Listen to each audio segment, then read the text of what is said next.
Good evening, everyone. Welcome to American Advocates. Today is Saturday, May 2nd, and we are currently on day 63 of the Iran war underway. 63 days come to an end, still in the Middle East. Can you believe it? I can't believe it. Actually, I can believe it. Actually, I said it would go this way. Actually, I said you can't put a timeline on war. Actually, I said this war will go on for a lot longer yet. And here we are. But stop everything, first and foremost. $2 super chat. Tariff fan says, "Glory to America." And though this is going to be a lot of bad news about our involvement in the Middle East today, I will always say amen to that. I still love America, and I still think America is the best country in the world. But unfortunately, there's a lot of crazy developments taking place with negotiations right now. Pakistan serving as the mediator, and Iran and Trump going back and forth via mediator on peace talks right now. Negotiations taking place all day today, and it's heating up, and it's blatantly, it's just not looking good. 63 days in, 69 billion 185 million $450,000 spent so far, and that's a conservative estimate. It just continues to get infinitely more expensive. They're requesting more money now in varying different degrees. Going to cover a couple of reports on that actually a little bit later in just how much money they've been requesting, because they've made some new requests according to some leaked reporting from inside sources for various different armaments now. So it's all adding up. It just keeps getting worse. But first, what I want to cover here is essentially peace talks today. What wound up happening with those? What's been going on in regards to the situation in the Middle East? Of course, be sure to like the stream if you haven't already and subscribe to American Advocates for more content. But Iran essentially sent a 14-point counter proposal in response to the U.S.'s now 9-point proposal for peace. And this is what Iran has proposed. You'll notice it's actually pretty consistent overall, in all honesty. It's not really changing what Iran wants and what they expect when it comes to peace and negotiations. So now it's basically they want an end of the war on all fronts, and that includes Lebanon for their Hezbollah allies. They want the U.S. to withdraw all forces from the Persian Gulf region. They want a lift of the Trump naval blockade. They want a release of all of their frozen assets. They want to be paid in war reparations for all damages sustained. They want a lift of all sanctions, and I think very likely they're going to ask for a lift of all secondary sanctions as well, which is, of course, affecting them right now too. A guarantee of a guarantee of non-aggression, and that must be universal. They've actually been pretty strict on a guarantee of non-aggression. I'm going to break that down a little bit more in a second because they're starting to draw what they consider to be their red lines in the region and for their allies. I'll tell you about that in a second. And they also want to establish a new mechanism that gives them complete control, pretty much, over the Strait of Hormuz. Now, what the United States has done. And initially, by the way, I delivered a brief update on yesterday's episode where I wanted to lighten it up a little bit and discuss more about how the Daily Wire is failing, Ben Shapiro is failing, how Alex Jones lost his show but is going to move on to success. But I gave that brief Iran war update yesterday where I announced that essentially Iran had agreed to lift their insistence on Trump removing the blockade before peace talks could begin.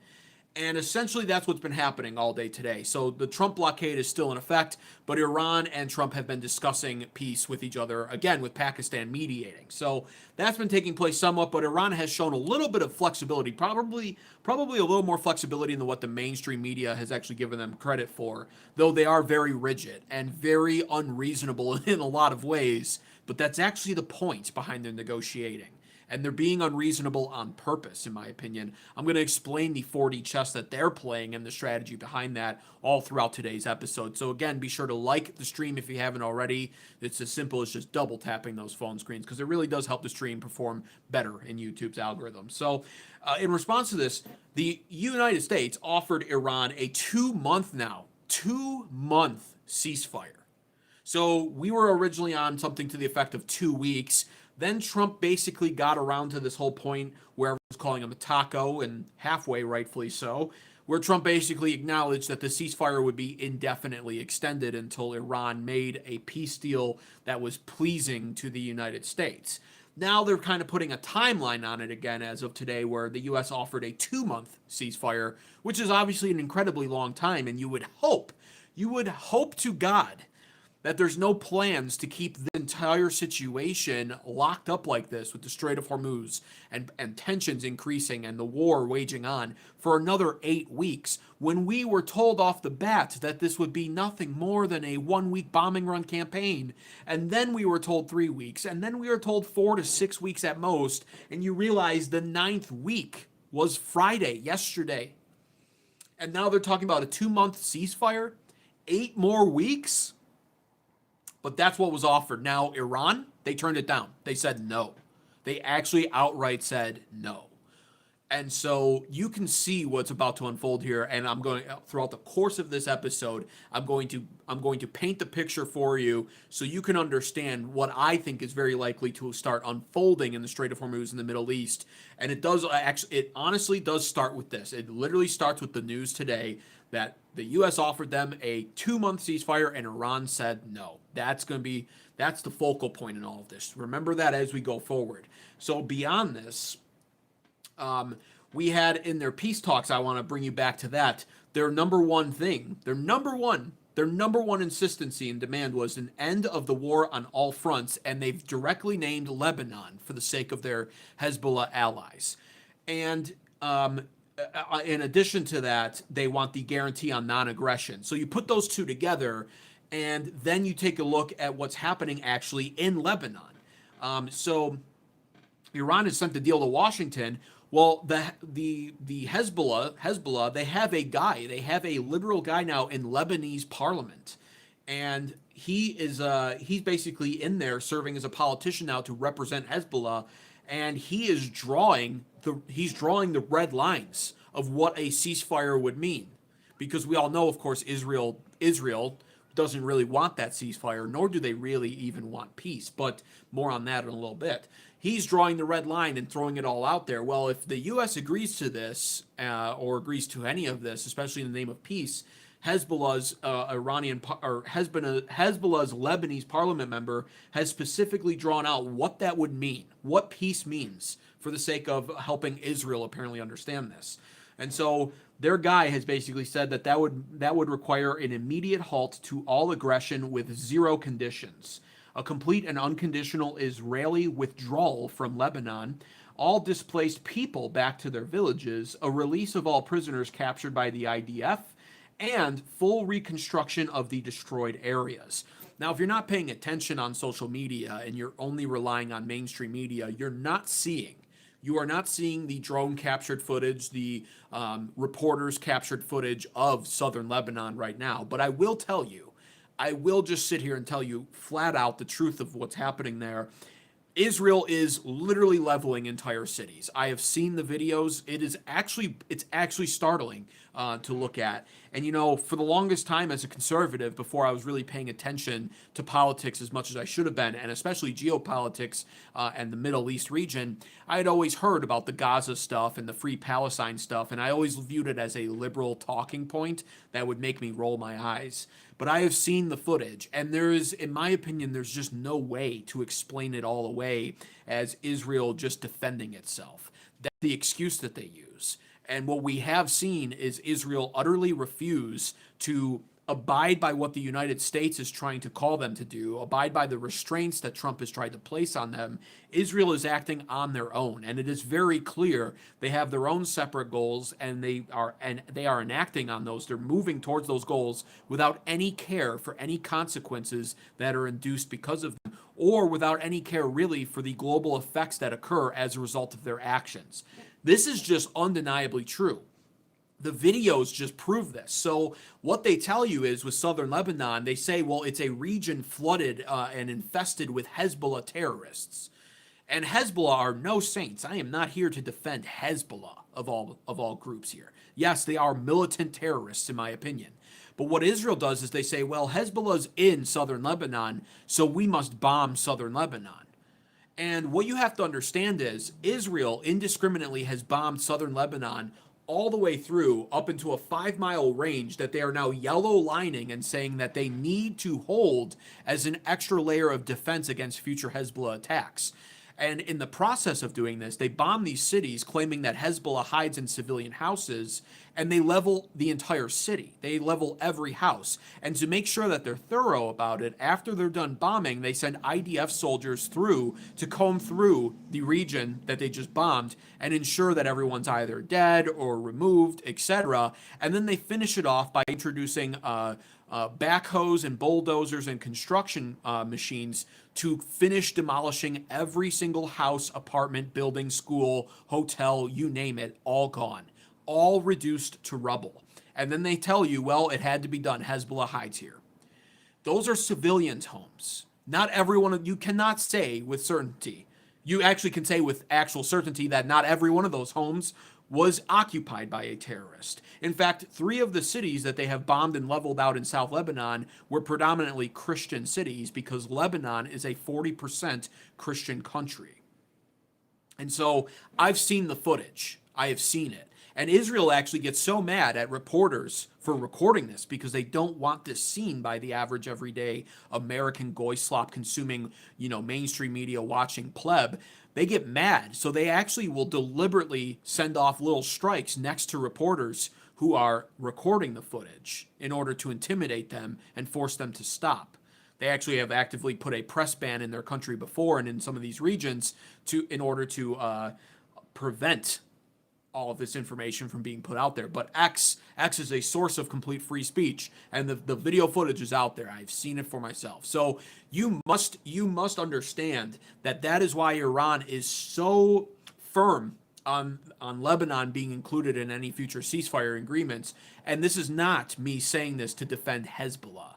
I am just not also somebody who defends Israel either, especially not after the past several months of really, really becoming a noticer and actually allowing my eyes to be opened into seeing what's happening here and understanding that, truthfully, this whole God-forsaken region is disgusting, and none of the countries in the Middle East deserve our true support.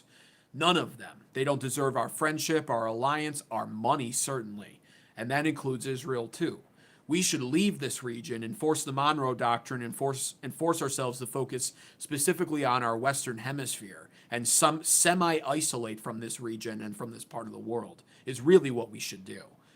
But that's why, and that's what you have to understand is, like it or not, Hezbollah has moved on. The fact that they have now a politician in Lebanese parliament in and of itself implies that Hezbollah is no longer simply just some ragtag group of violent extremist militants anymore. They have government representation in Lebanon, and he is now imposing the red line and defining for Israel what it would mean if the U.S. agrees to a ceasefire with Iran and Lebanon is included.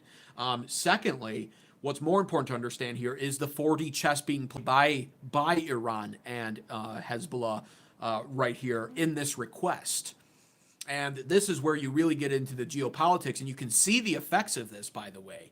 And this is the kind of analysis you will not get from Fox News or CNN. Neither liberal nor conservative mainstream media will ever break this down the way that I'm about to do it for you. So again, be sure to like the stream right now to help this stream perform better in YouTube's algorithm. Just double tap that phone screen or hit the 3 dots up there and tap that thumbs up button for me. It helps the stream perform better in YouTube's algorithm, helps push this out to more people. You should share this with everybody you know, in all honesty. You'll never get a better education than right here on this YouTube channel, American Advocates. So subscribe for more content like this. But here's the real prominent focal point in all this.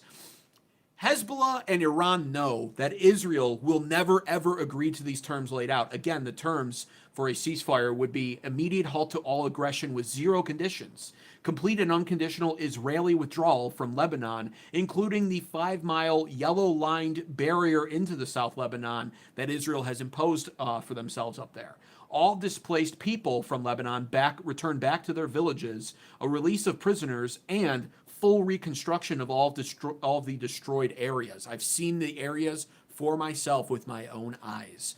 They know Israel will never, ever agree to this. Even more so because Israel doesn't actually want peace, and they do want expansionism and conquest. This is Israel's goal. It's called the Greater Israel Project. It's not a conspiracy theory. Their own politicians mention it often throughout the year. Every single year they mention it. And it's part of their governmental policy, in fact, to continue to expand. They believe that the region from the Nile to the Euphrates is all theirs, all promised to them 3,000 years ago. And that would obviously, by definition, include parts of Egypt up into Turkey. It includes all of Lebanon, etc. So not only will they not stop doing this, but they will keep going, and other countries in the future, like Egypt and like Egypt, not Libya, but Egypt, all of Lebanon, Turkey, they all know this. They all know that their day is coming where Israel will eventually just declare to the world that these countries are threats now too and must also be eliminated. And so what Hezbollah and Iran are doing by redlining this and by forcing this to be part of their terms is they're continuing to force the world to recognize that Israel is acting as a massive aggressor in the Middle East and acting as a warmonger nation obsessed with conquest. And in doing so, they force the world to continue to wake up. We are seeing this play out at a major scale now, more and more. I just saw today a massive protest of Israel taking place in Mexico, all the way overseas, south of our border down here of America. And what I saw in that protest was a Mexican performer singing and dancing on an Israeli flag with a swastika spray painted over it. Spain is protesting similarly. They're taking down statues of Bibi Netanyahu. Mexico doing the same thing. They're smashing the head in of Netanyahu wax statues. Giorgia Meloni, Prime Minister of Italy, loved Trump originally, no longer does. She's now all over Israel's case, grandstanding against them on the global stage and outright refusing to send them any more defense support packages, money, of course, to fund any of this. She's put an outright pause on it, citing her Christian values as one of the main reasons why she can no longer support Israel. France and Poland have begun talking about this issue as well as Keir Starmer from Britain. So it is kind of playing out this way more and more. We're seeing Israel's popularity in the United States continue to decline rapidly amongst various different age demographics. The under 50 crowd is really where that lies. But for every 10 years younger you go under 50, the less Israel is popular. And so it goes from the under 50 crowd, then the under 40 crowd, where only 25%, it's only 25% favorability for Israel right now with the under 40 crowd. Under 30, it's an even steeper decline, only 16% approval for Israel in the under 30 crowd. These are voters in America right now. And Iran has recognized this. So has Israel, by the way, which is why we see Israel's actions becoming increasingly more erratic, actually. They are now swiping the credit card that is America and any other country still willing to support them, with the full understanding that they might lose a lot of that support very soon, especially with upcoming elections. So Iran knows this, and that's the chess game that they're playing right now. And it is honestly all centered around Israel's complete agenda. They're exposing that to the world by playing the game this way, straight up. Now, beyond that, I want to take us back to the deal here. Trump has officially responded to the deal. Earlier, he made a statement on it. He's also just recently responded to it entirely. I'm going to go over both of those responses. Again, like the stream, though, if you haven't already, just double tap your phone screen or hit the three dots up there and tap the thumbs up button. It helps the stream perform better in YouTube's algorithm. And I'll look at a couple of just different chats real fast before moving on to Trump's response to their peace talks. And more so, what I really want to cover today is Trump's the problems that Trump is currently facing right now with just the Strait of Hormuz, the 60-day expiration on all of this, his response in all of this. And again, I'm going to go over and break down the chess game that is being played here versus the poker game as well that I've referenced when it comes to the Strait of Hormuz. Trump is playing poker. Iran is playing chess. I'm going to break all of that down for you in a second. So, I don't disagree with you, Jeff Flores. Jeff Flores says Starmer is a complete idiot. I wouldn't use him to justify any opinion. I'm just stating it objectively. Starmer is an absolute moron, yes, but I'm just objectively using him as an example of many who are now speaking out against Israel, at least in part. Study the Bible. I do study the Bible very intensely. I read it every day, and I go above and beyond reading. I study it. Welcome, Eddie. Good to see you, man. He says, how are you going to fly American Advocates without Spirit Airlines? Yeah, so Spirit Airlines went under today. Iran is playing chess, Jeff. Yep, they are. And I'm going to explain it to you, and you'll understand.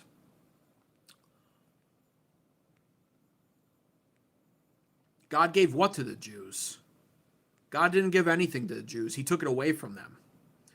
They are a cursed people. Imagine a country so great that even the haters refuse to leave. I don't hate. I love America.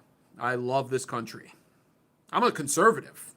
I'm just not a MAGA cultist, so I'm going to give you guys the real deal, regardless of how it makes Trump look. Can you handle that, you little crybaby cuck, you little crybaby Republican cuck? How dare I speak out because it makes Trump look bad? Fuck you. Let's deal with reality, okay? Not propaganda, not a bunch of cultist bullshit, all right?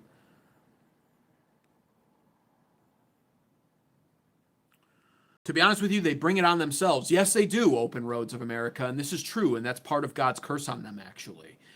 We've seen it play out throughout history. They've been kicked out of 109 countries over 1,030 different times.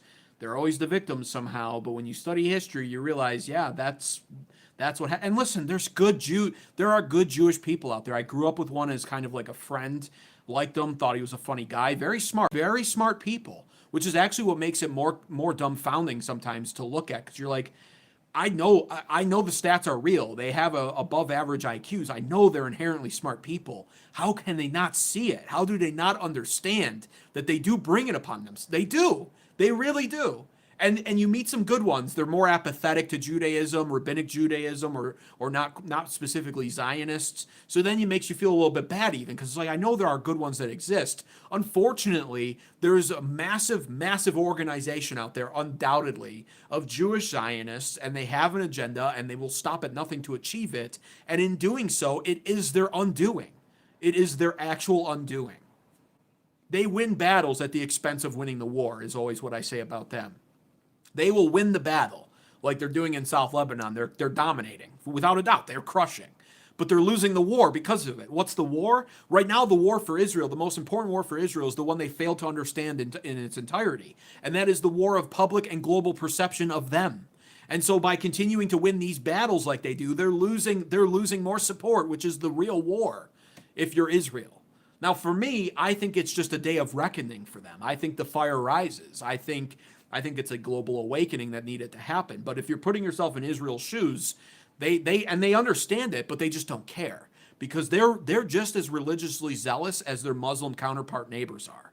And that's because they really are cut from the same kind of cloth. If you study the Bible and you study Abraham, then you understand they really are kind of cut from kind of the same cloth. That's why there's a lot of similarities amongst them that would insult both Muslim and Jew alike to hear being said. But fuck you, I'm a Gentile. I get to say that because I've been grafted onto the tree out of the necessity of the Jews not being able to live up to God's covenant anymore because they're cursed. So,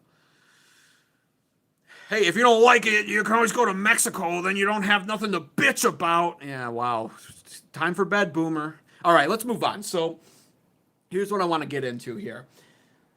The blockade, right? This is what I want to cover here, what's happening right now, and Trump receiving the offer. So Trump had this to say about Iran's offer. He said, "I will soon be reviewing the plan that Iran has just sent to us, but can't imagine that it would be acceptable in that they have nothing yet paid.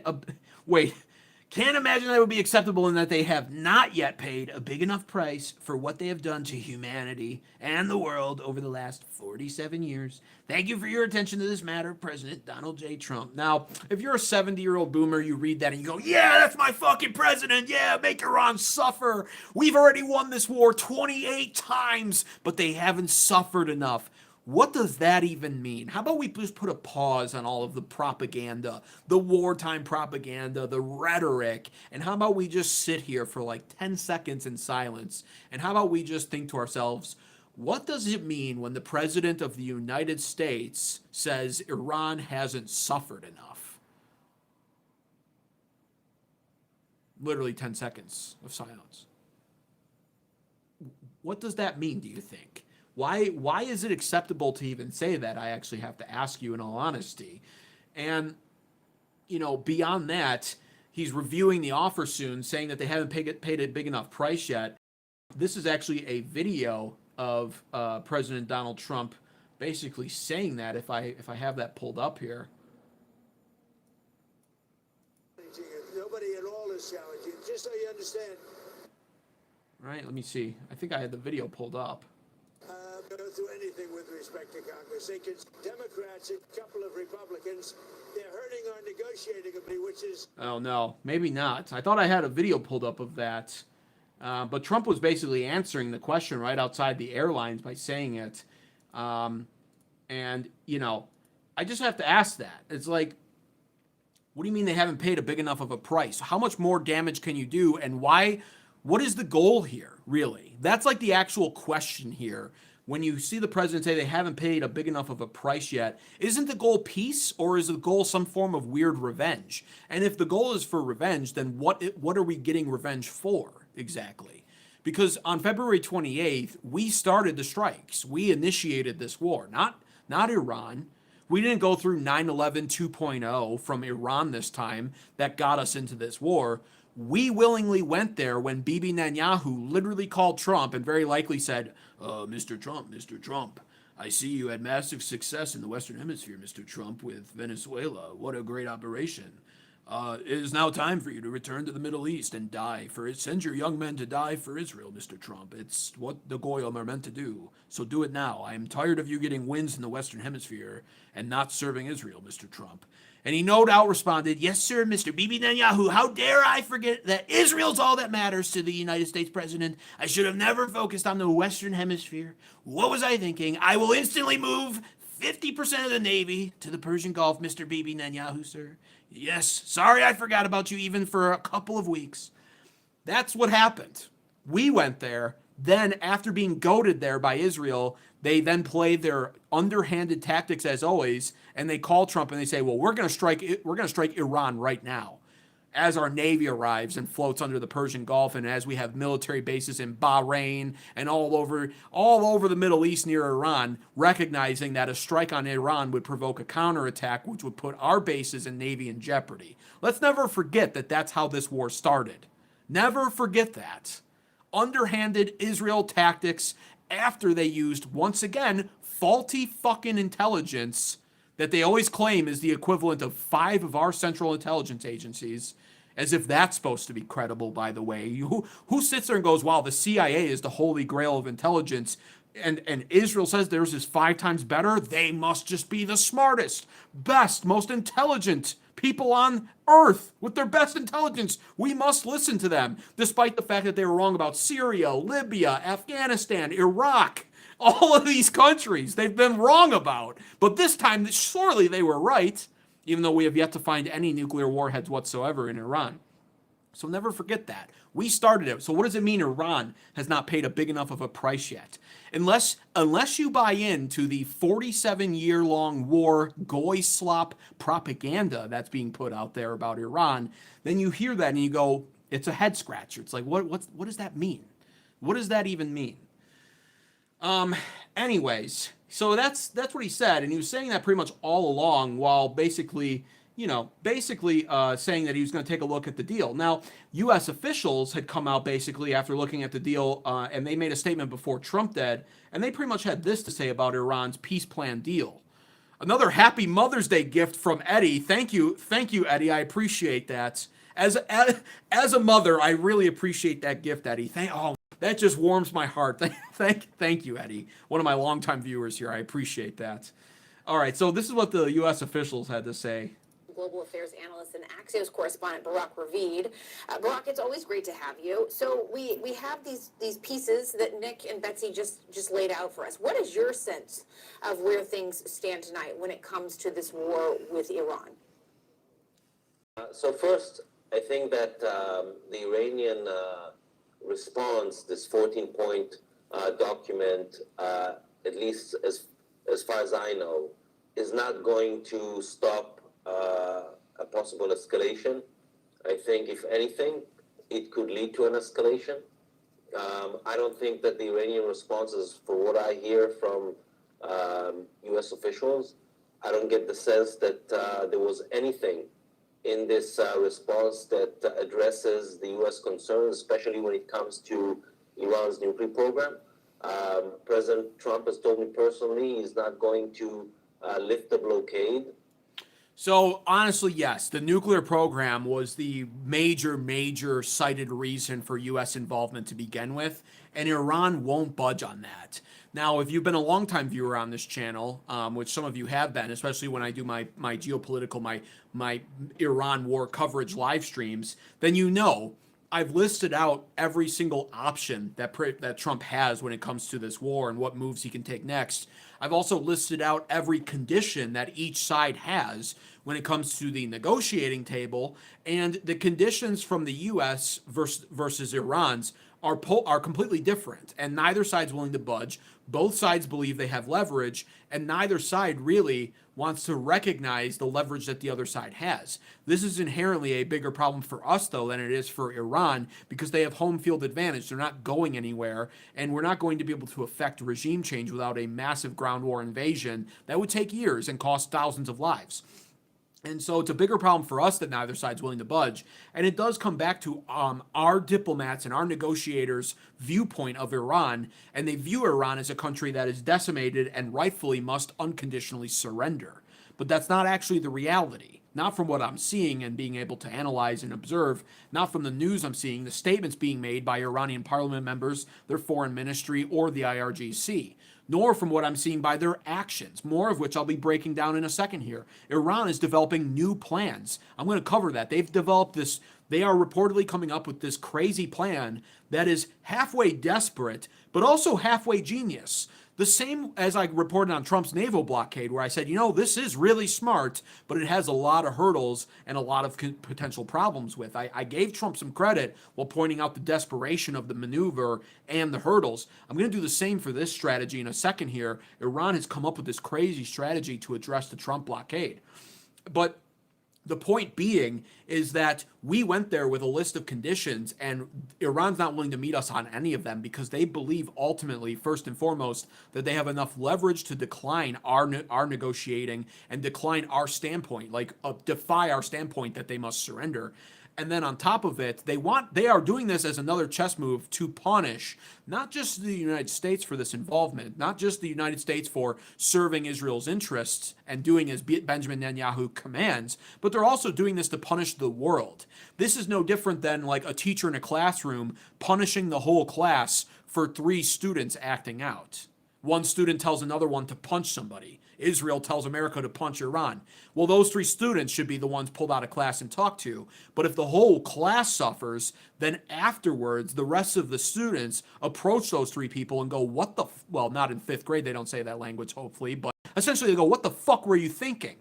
We had to put our heads down and shut up, and we all got silent lunch because of you, and we all suffered. And so that's the strategy Iran is playing. It is in a way elementary, but it does work. It's applying diplomatic pressure on President Donald Trump. Our Middle East allies are in serious jeopardy. I've got a report on them a little bit later as well, and what we're going to try to do to keep them safe, as well as all of our other allies who aren't directly in Iran's crosshairs because Iran can't reach them. But Britain is feeling this. Europe is feeling this. Japan is feeling this. South Korea is feeling this economically. Australia, all of them. And that's because it's oil. All of this oil in the Middle East region is being held up, and everyone's gas prices are going through the roof, reserves are being depleted, etc. So this is like a global punishment, and it is very well known and being very well felt by all that it was America and Israel that caused this. That's the chess game being played here by Iran, and it's undeniable. It is just undeniable at this point. That's what's happening. Hey, Lifeguard, good to see you in here, man. The good news is overwhelming. Hey, I had some good news this week, though, man, and I did it for you. I did it for you. You've been taking that black pill, man. I saw your comments on my videos on last night, and I was like, man, I gotta reach the hand out and pull my deputy moderator back up by his bootstraps, as the boomers would say. Pull yourself up by your bootstraps, Lifeguard. This too shall pass, as the Christians would say, and they're right. But we got to cover it anyway, and we got to fight the good fight every single day, Lifeguard, no matter what's happening. All right. So that's what U.S. officials were reporting on. Basically, the peace plan does not satisfy them, and President Donald Trump essentially said something similar. He wound up eventually responding to it as well, and I guess according to reports, he's pretty much turned down the peace plans. Now, let me see where I was at here. One of the problems One of the problems that Trump is facing, though, unfortunately, with peace talks stalling and with the blockade still in effect, is the problem that the 60 days, the Wartime Powers Act 60 days, have expired. We are finishing day 63 now, right? And so with that deadline now having expired, President Donald Trump is supposed to be seeking either congressional approval for a continuance of this escalation slash excursion slash journey to the Middle East, you name it, he's called it that. We just call it on this channel a fucking war because that's what it is. So Iran is supposed to be seeking Trump is either supposed to be seeking congressional approval to continue it, or he needs to be de-escalating it and in a withdrawal period and pulling out from the region. The problem is, of course, there's a blockade still in effect, and peace has not been worked out yet. Peace talks have not been worked out. There is no deal. So him and Pete Hegseth now have done, I would consider a halfway good job. It will certainly work for retarded 80-year-old conservative boomers out there that love this war and want to see Muslims blown to smithereens at the expense once again of their children, who will have to pay for all of this with our taxpayers. But regardless, they've done a decent job of gaslighting that crowd by insisting that, it's already begun. We've already begun. There was a ceasefire for 2 weeks already. We've been de-escalating. Don't you see? We didn't even reach the 60-day mark before we established the ceasefire and toned it down and et cetera, et cetera. But the problem is, of course, that a blockade still being in effect is, from everything I've read and researched, a blockade still being in effect is a declaration of war. And so if the 60 days have expired and Congress hasn't approved a continuance of this, then the blockade shouldn't even be allowed technically. But the funniest thing is how Trump decided to handle this question. So I have this pulled up. This was from what I'm seeing just today, maybe even roughly like 2 or 3 hours ago only. But Trump was asked about this directly. A reporter challenged him on the blockade and him declaring an end to hostilities in Iran. This is what he had to say. It's a possibility that could happen, certainly.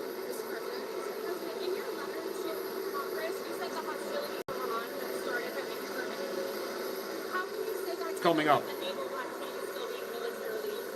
Well, it's a very friendly blockade. Nobody's even challenging it. Nobody at all is challenging it. Just so you understand. It's a very friendly blockade, he says. Nobody's even challenging it. It's not being challenged at all. First of all, that's not even true, and I've covered the reporting on this here on this channel.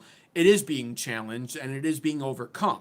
Now, not in any meaningful way that will allow Iran to sustain its economy through all of this, in such a way where it's like they're doing a good job. But there is a small trickle of ships making it through the Strait of Hormuz past the blockade by hugging the coastline rather than sailing in the middle of it, which would be the international waters that Trump is now blockading.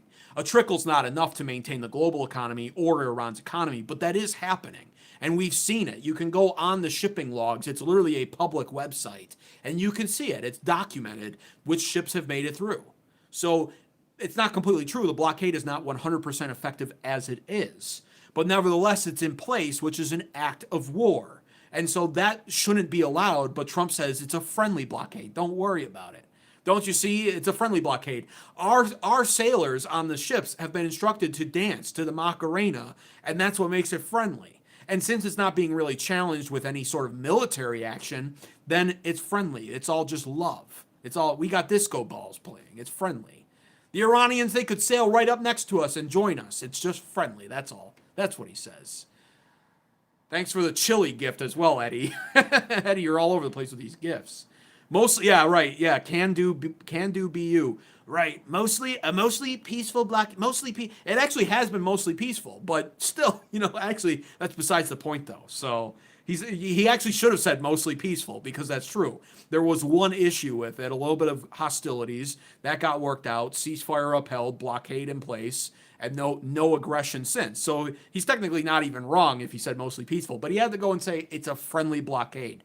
Give me a break.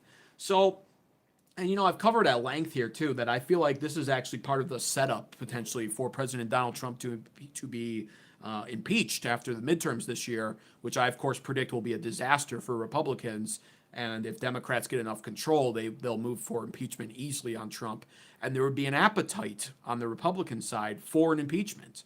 I think a lot of conservatives, a lot of 65, 70-year-old crusty ass boomer conservatives, who think Trump is infallible and that the conservative party is all on the same page with this, I think they might wind up being really surprised next year when Trump impeachment very likely takes place over this, and many Republican conservative politicians side with the Democrats and support the impeachment. Maybe not enough to get him impeached, but wouldn't be surprised if it happens. And I think a lot of conservatives would be surprised. So, I certainly, personally, I wouldn't mind him being impeached at this point. What he's done in the Middle East has been a complete betrayal of MAGA, a complete forfeiture of his mandate. In no way has my life improved because of this Iran war as a young millennial. Gen Zers' lives aren't getting better. The economy is getting worse. Cost of living is worse. And there's no end in sight to this. And this is something he ran on not doing. So it is absolutely crazy. But beyond that, I want to cover this blockade and really break this down for you. I want to explain, crusty-ass boomers for Google's sakes. You know it, man. What else are they these days besides crusty-ass boomers who are for some reason appealed to? Every politician, especially the neocons, feel like they need to appeal to the crusty boomers, more of whom die every single day, thank God, by the way. But in doing so, we lose their votes more. So the Republican Party and Trump acting as the boomers' last gasp is appealing to the demographic that is now diminishing. The new Republican Party is me. You're looking at it. You may not like this, you pathetic cucks, you pathetic boomer cucks like John Adams and Jeffrey Kenyon. You may not like this, but I am the fucking future, bitch. And I'm here to tell you we don't want Middle East wars. We want the Monroe Doctrine. We want Western Hemisphere to be our foreign policy. We want a better economy. We want Americans put first. We want AI regulation. We want semi-isolationism. That's what we actually want. We want all of that. You may not like that, but it doesn't fucking matter because soon you'll be pulled off life support and your vote is irrelevant. My vote is what matters. I'm the fire that rises. You're the flame that's diminishing. Yet somehow the boomers, for now, under this disgusting, perverted betrayal of an administration, prioritizes the old boomers. It's their last gasp. Like that. The wind is all being sucked out of it, though. Their power is diminishing as well, and that will all be changing in the next election, especially in 2028. The tide will officially turn. Boomer representation will hit a minority, and then we can begin to save America. So I want to break down this blockade because, in all honesty, this is what people are not understanding about all of this. They're not understanding the blockade and why this is such a quagmire and a fiasco. And the blockade is definitely hurting Iran, without a doubt. And tensions are rising fast as a result. And, I am not here to tell you that Iran is not suffering. I'm not here to advocate for Iran. Iran means nothing to me. And if anything, I do view them as a disgusting regime. You can look into what the IRGC does and what the regime stands for. They're gross. So I shed no tears over their destruction. I just think that there's no reason for America to be involved whatsoever. That's where my problem lies. We shouldn't be aiding Israel and we shouldn't be fighting Iran. Now, Iran is hurting, and I've covered this before. And again, I was one of the few people out there. When everyone else was talking about weird stuff that didn't matter, I, on this channel, which is why you should subscribe right now to American Advocates, I was the one who brought up oil reserves as one of the constraints, and one of the time constraints specifically, the markers that would either build and escalate tensions or force this to conclude quickly. And here we are with no sign of this concluding, but oil being the ultimate time constraint, more so than the midterm elections, more so than the gas prices at the national average and the American pain at the pumps being felt, more so than the price of diesel, the inflation rates, the cost of living. All of those are constraints. All of those are political poison, crushing the GOP currently and ruining Trump's legacy. But most importantly is the actual physical oil reserves, which for some reason the oil commodity traders don't take into account. They go on Truth Social, they see Trump say some bright sunshine and rainbow-like post about peace, and they invest and they help Trump gaslight the markets, which is fine, I guess, for now. But reality is about to sink in for both the United States, but also Iran. And they're facing actually opposite problems. So Iran has less than 2 weeks until its oil storage fill up to 100%. And What that means is they're running out of capacity to store oil, and that's because they're not able to ship the oil that they normally have been able to ship when the Strait of Hormuz is open. So, what are their answers to this? Well, they're all expensive.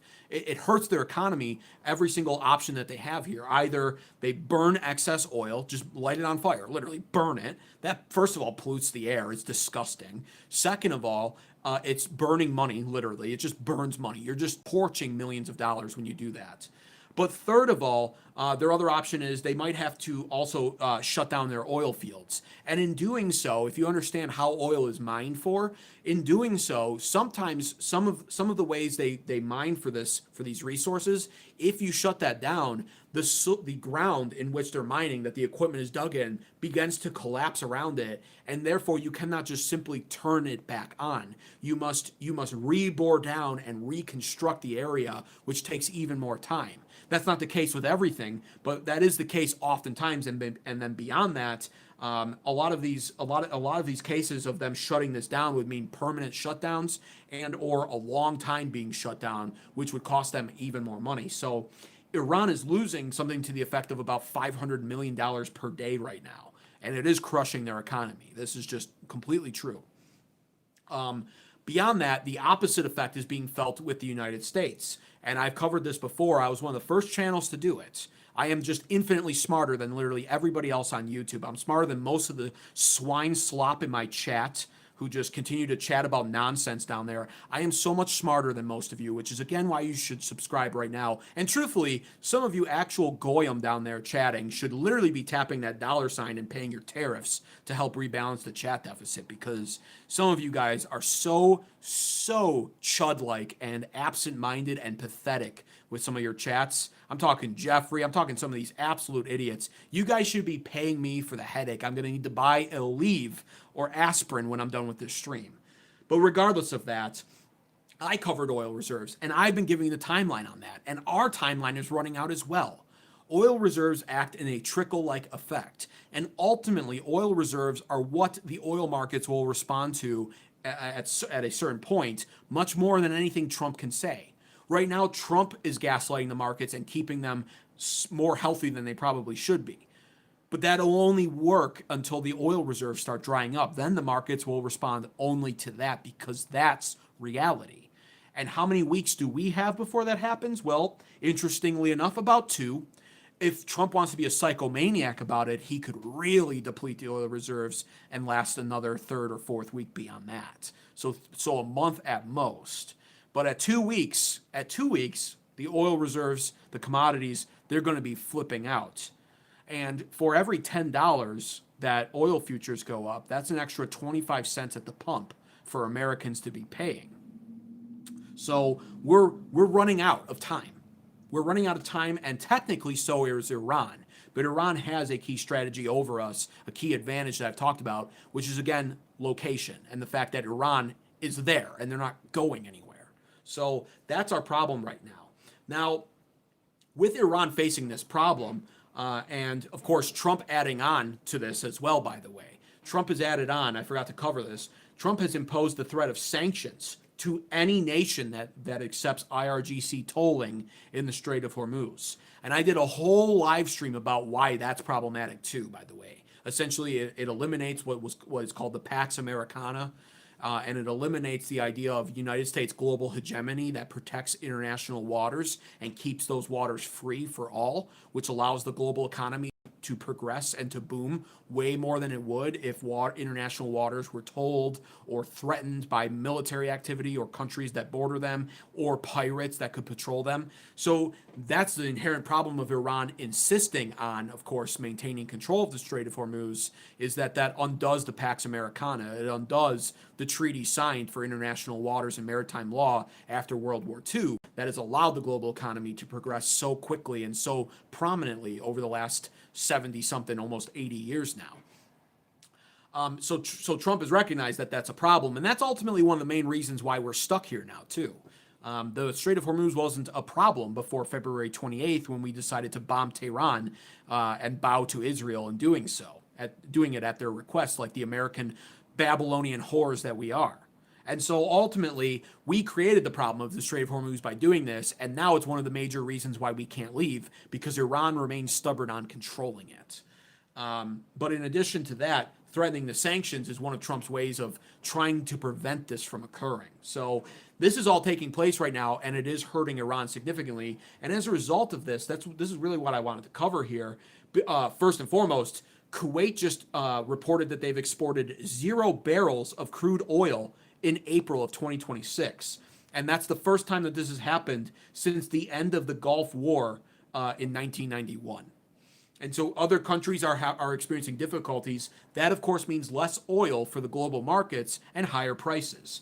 But beyond that, Iran, of course, getting desperate now when it comes to their situation as well. And out of that desperation is born perhaps a genius chess move on their part.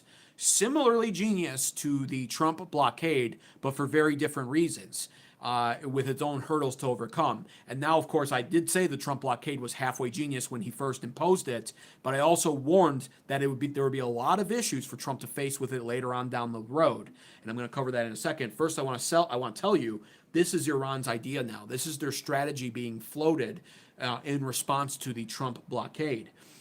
Because Iran is losing money, 500 million a day, it seems, there's ships that are sitting now in the Persian Gulf unable to bypass the Trump blockade, or only able to bypass it in a slow trickle hugging the coastline. They're losing money. These ships are essentially worthless. And so while Trump has been playing what I would call poker, which does require some strategy but a lot of bluffing, and I've always said Iran is playing chess, a game that takes longer but is played to completion. And that's the difference between the two. Iran is playing chess now by essentially coming up with this strategy to call the Trump blockade a bluff. Now, is the Trump blockade a bluff? We're not sure yet. It hasn't been tested properly by Iran to truly figure that out. They have seized something to the effect of 2 ships. So Trump is not completely bluffing on it. He seriously wants to impose it.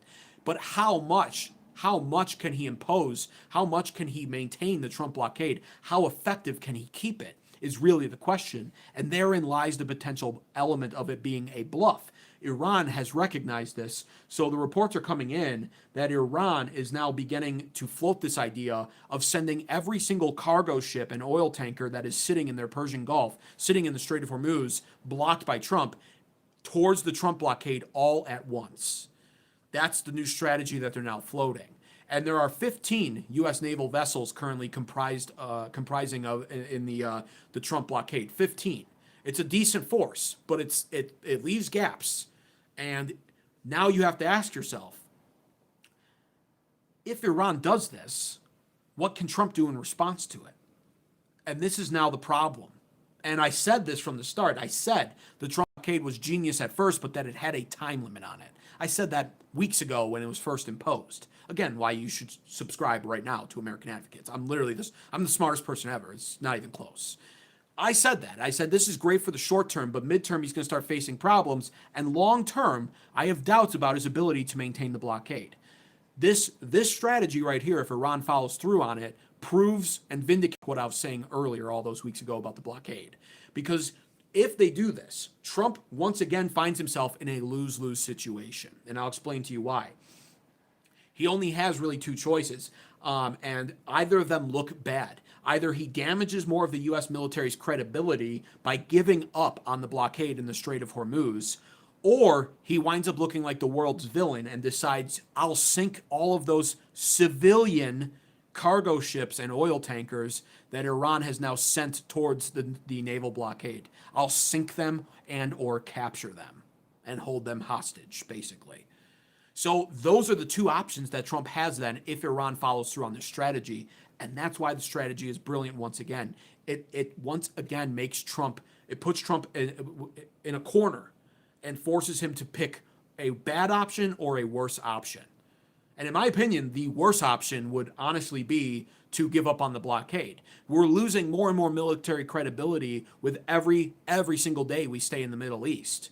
As an American, I want our military looking like it's unchallengeable. I want it to be like indefatigable. I want it to be like not a paper tiger. You know, like I want our military to look as strong as possible as an American. I have pride in our military. I have extensive military history in my family. I have a lot of pride in my military and my country. And so for me, in my opinion, as an American, the worst option would be to withdraw the blockade, which leaves the only other option being a bad one, which would be start sinking ships. And these are civilian ships. They're cargo vessels and oil tankers. That makes Trump look like a villain, right? So that's what's at stake right now. And this is the latest update of Iranian strategy coming through when it comes to this. Now, if you have to understand something, well, first and foremost, you have to understand this. Let's say Trump goes the world villain route. Let's say, well, we have to start here. Let's say Iran follows through on a strategy, because we're not sure if they will, but they're floating the idea, according to numerous reports, of sending every ship just en masse towards the blockade to penetrate through it. Well, Trump goes the world villain route, let's say. Let's go down the hypothetical. He says sink them or capture them. Well, if it's dozens upon dozens of ships and we only have 15 vessels acting as the blockade, even then you have to ask yourself too, how effective can it be? Can we sink every single ship? Can we capture every single ship? The answer to both those questions is no. And so that's the other worst part about this, is very likely ships would make it through the cracks, which would then, of course, change the perspective of the blockade and once again damage U.S. military credibility and render the blockade at least somewhat useless, as it would then be proven that it was not completely effective. So that's another problem. Now, beyond that, we face even more problems. Let's keep going on with this circumstance. The blockade is either withdrawn completely by Trump to avoid the fiasco of having to fire on civilian oil tankers and cargo ships. Well, what's the worst part about that? Well, the worst part is Iran doesn't give up control of the Strait of Hormuz still, because they still control it as well. And we have no answer for stopping them from being able to control that. So now we have to give up our version of control of the Straits. Our double lockdown essentially is removed, but Iran maintains control. And why would they give that up? That's their leverage. And they keep control on their end. They choke our ships and our allies' ships, punishing our allies for our actions in serving Israel's interests in the region, while now letting their ships pass through. Do you understand what's happening here? They use that as leverage going forward. They keep the Strait of Hormuz locked down. And I got a timeline for you here. If the Strait of Hormuz remains locked down for 6 more weeks, it's very likely that oil prices will hit $200 per barrel. And if that happens, our national gas price average will hit around $7 a gallon. And so this is why I say Iran plays chess. And people get real pissed. They get real pissed in the chat. And trust me, as an American nationalist, I don't want to be saying this. This is not the narrative I want to be talking about or spreading here.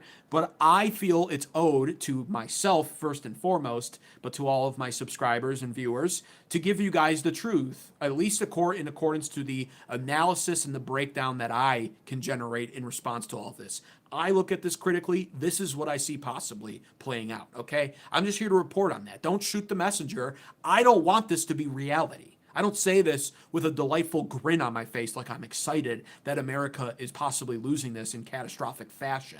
I don't say this in response to, with a smile on my face, in response to the fact that geopolitically the entire world is changing as a result of this conflict. I'm just here to tell you the strategy that I see being played out. And I say that as a 1600 ELO chess player. If you're a chess player, you're laughing at that. But if you're not, then just understand I could kick your ass at chess, unless you're a master, a grandmaster, etc. Anyways, this is my analysis, and this is where we're at on this. And gas prices hitting $7 per gallon would be a catastrophe for the United States as well. And this is all how this could potentially play out. We'll have to just wait and see. Is really what's going on here. What will Iran decide to do if they use this strategy of launching every ship frozen in the Gulf towards our blockade? It's a nightmare for Trump, and it again reveals to the world and vindicates what I've been saying, unfortunately, that Trump is playing poker. A little bit of strategy, a lot of bluffing. Iran is playing chess. So think what you want about that. I don't really give a shit. But if you appreciate this, be sure to like the stream, double tap those phone screens. It helps the stream perform well in the algorithm. And of course, subscribe right now to American Advocates, because nowhere else do you ever get a breakdown like this in the Middle East. Every other breakdown is all about nonsense and bullshit. Trump's going to take all of Iran's oil. Yuck, yuck. Give me a break. Thanks again for another gift, Eddie, sending me a star. I am a fucking star. Thank you. I appreciate that. So time is working against Trump on the blockade. All of that is to say, time, as I said it would weeks ago when he first imposed it, I said this is a good decision by Trump, but only if we get to peace soon. If it goes on too long, the window shuts on the blockade, and the blockade not only becomes ineffective, but actually begins to work against Trump as the global economy continues to delve into crisis. So now, in a sick, twisted fashion, the Trump blockade went from being potentially useful to us to now literally just being a literal, it's like it's working against us possibly. That's the sad reality of this. Super Chat is not working, Lifeguard. What? How? Wait, well, Beckfan was able to do it. Beckfan gave me two Super Chat tariffs, Lifeguard. So it is working. I was about to get outraged for a second there. Like, yes, give me all your money right now for being so smart. I deserve it, literally. Everybody in chat right now should literally be donating $2 Super Chats. Tariffs for your idiocy, most of you. Most of you are goy slop, swine scum. You leave stupid chats and rack up the chat deficit. You should be paying a Super Chat tariff to help balance it. $2 right now. $ right there. Who else gives you a breakdown like this? For the love of God. I'm being facetious, of course. But what you can do, you cheap-ass goyim scum, is like the stream for free. It's literally free. Double tap your phone screens or hit the 3 dots up there if you're watching on your phone and hit the thumbs up button. 2 nights in a row that it's not working. Really? It's a conspiracy. I'm sold. It's a conspiracy, Lifeguard. Mossad is interfering with my ability to make money now. That's how I know I've made it. This channel was demonetized just like 2 weeks ago, by the way.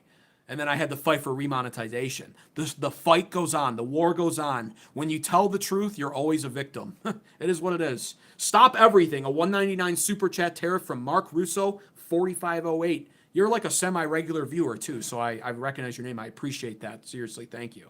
We're going to move on to a couple more. I got more news to discuss, though, guys. The show is not ending just yet because Trump has now given a lot of statements about Iran and a lot of hints, in my opinion, on what the United States is preparing to do next. So we're going to cover that. I'm a victim, says Travis. I am a victim, yes. Oy vey, I'm the victims here. I'm the victim. I can't even make Super Chat money. This is worse than the Holocaust. I tell you, it's worse. It's worse than the Holocaust. I can't even make money on here. They're taking away my Super Chats. All right. So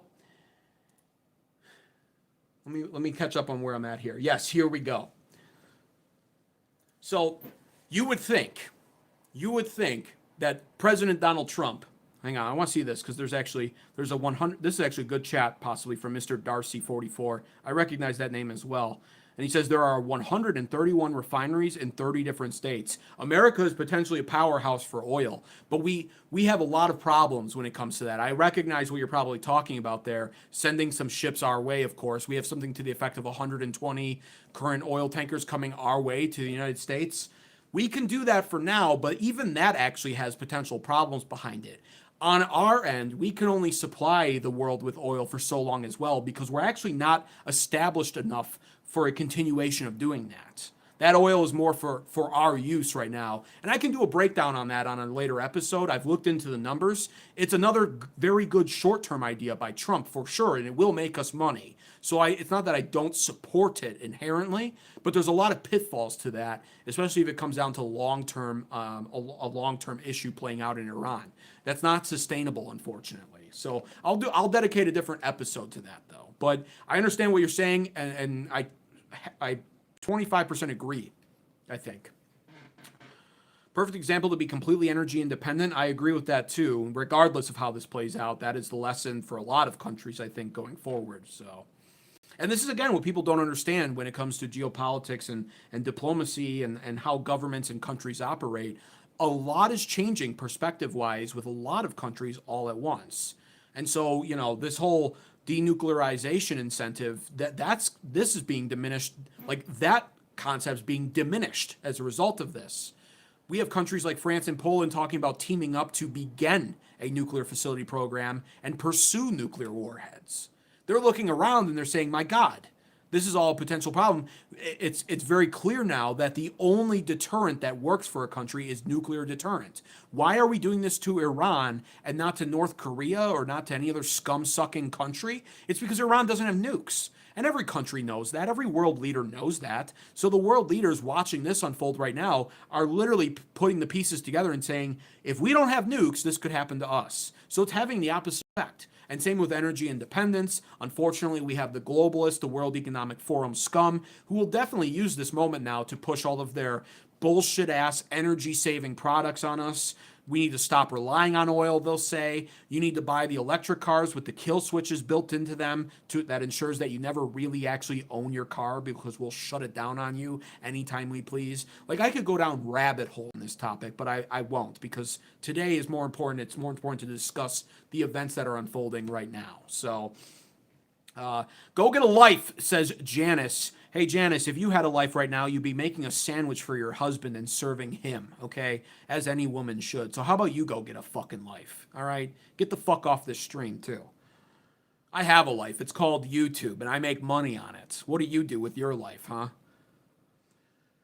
Okay, so, despite this, the Trump narrative right now, I just explained to you the problems with the Strait of Hormuz. We just spent the last hour covering it, pretty much. Iran, everything else. Here's what Trump is now currently saying about Iran. Right here, I have a little clip built up here, and Trump is basically reinforcing this Iran war narrative now, and I'll just play the clip and then I'll explain to you why I find it so problematic. Let's start there. Looking at it up here. Yeah. I'll let you know about it later, but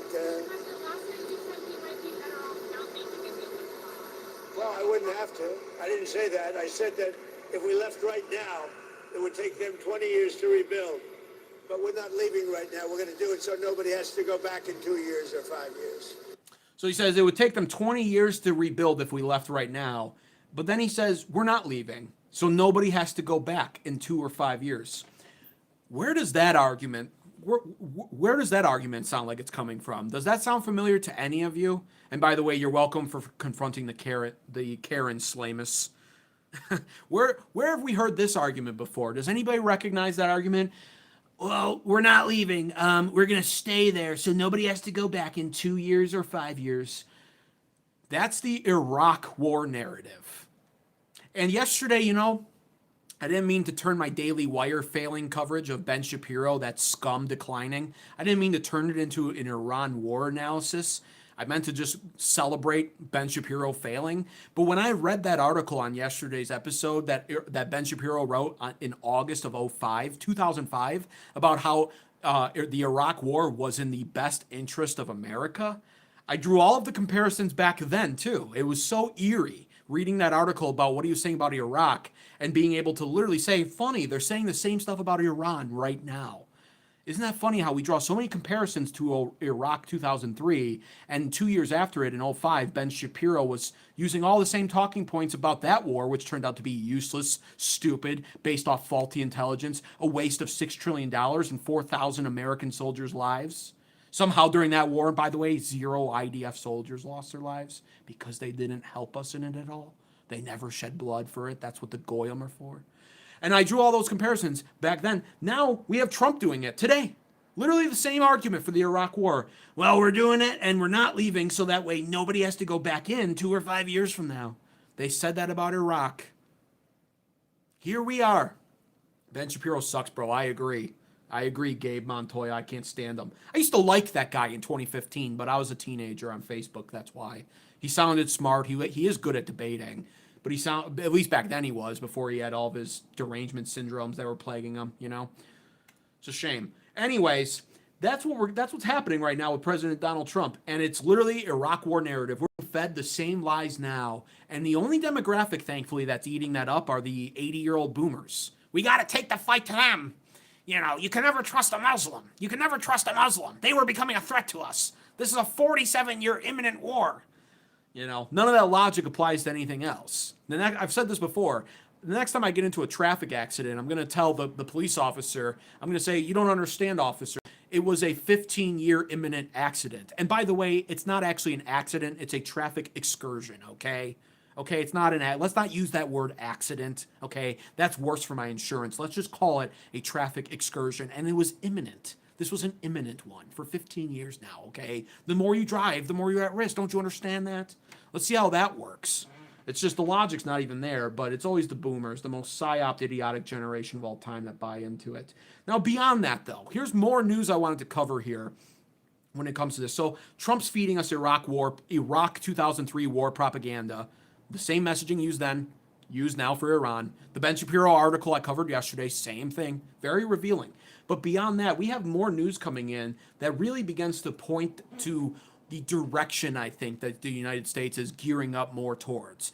And, bear in mind that I announced early on what Iran's peace offer was to us, their 14-point peace offer. And I announced what the United States response was to it, which was a 2-month ceasefire extension. Well, understand what a ceasefire in terms of the Middle East really is. It's just the pause button. It's the pause button. It's the catch your breath button. It's the resupply button before going back in, right? Now, with that in mind, keep that in mind as I read to you this news here. This is news coming in about the White House apparently adding a new advisor to the Trump-Iran team as an Iranian advisor. This guy who goes by the name Nick Stewart has been added to the team, added under the Steve Witkoff advisor team, and signed onto it by Jared Kushner.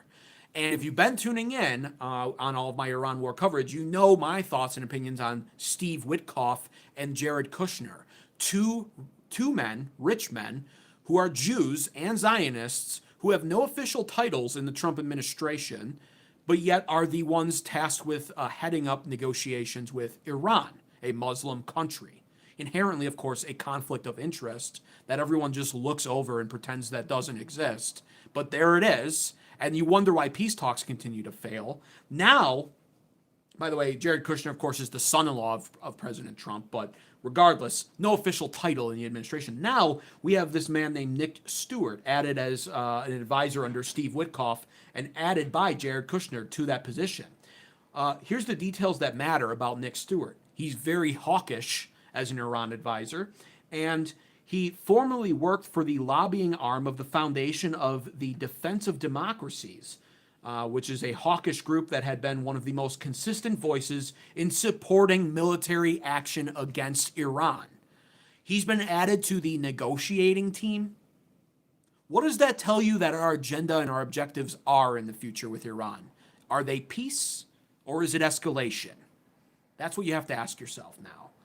So I wanted to announce that, and then really wanted to use that to point out why escalation is so likely inevitable at this point in Iran. Now, on this channel so far, I've made very accurate predictions. Many of them centered around how I said Trump would use ceasefires and extensions of them to create gaps and pauses to replenish arms. And my basis for that at the time, before I was seeing that covered by anybody else, was simply reviewing the Trump-China tariff war of last year.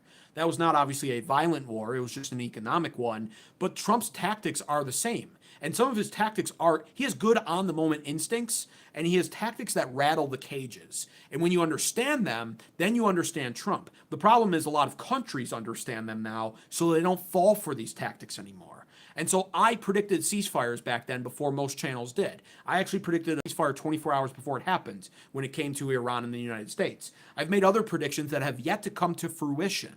A major bombing run. I predicted that like the third week of March, probably just in hopes of it ending subconsciously, but also basing that off of increased activity on Diego Garcia Island, which is British owned and where they allow us to have a military base, an air base, and we park B-2 bombers, other aircraft, and semi-aquatic vehicles even on that island. I saw the increased activity on there on March, and I said, I said to myself, Trump may go for this like massive explosion kind of vibe. We bomb them incredibly so, massive fire and explosions.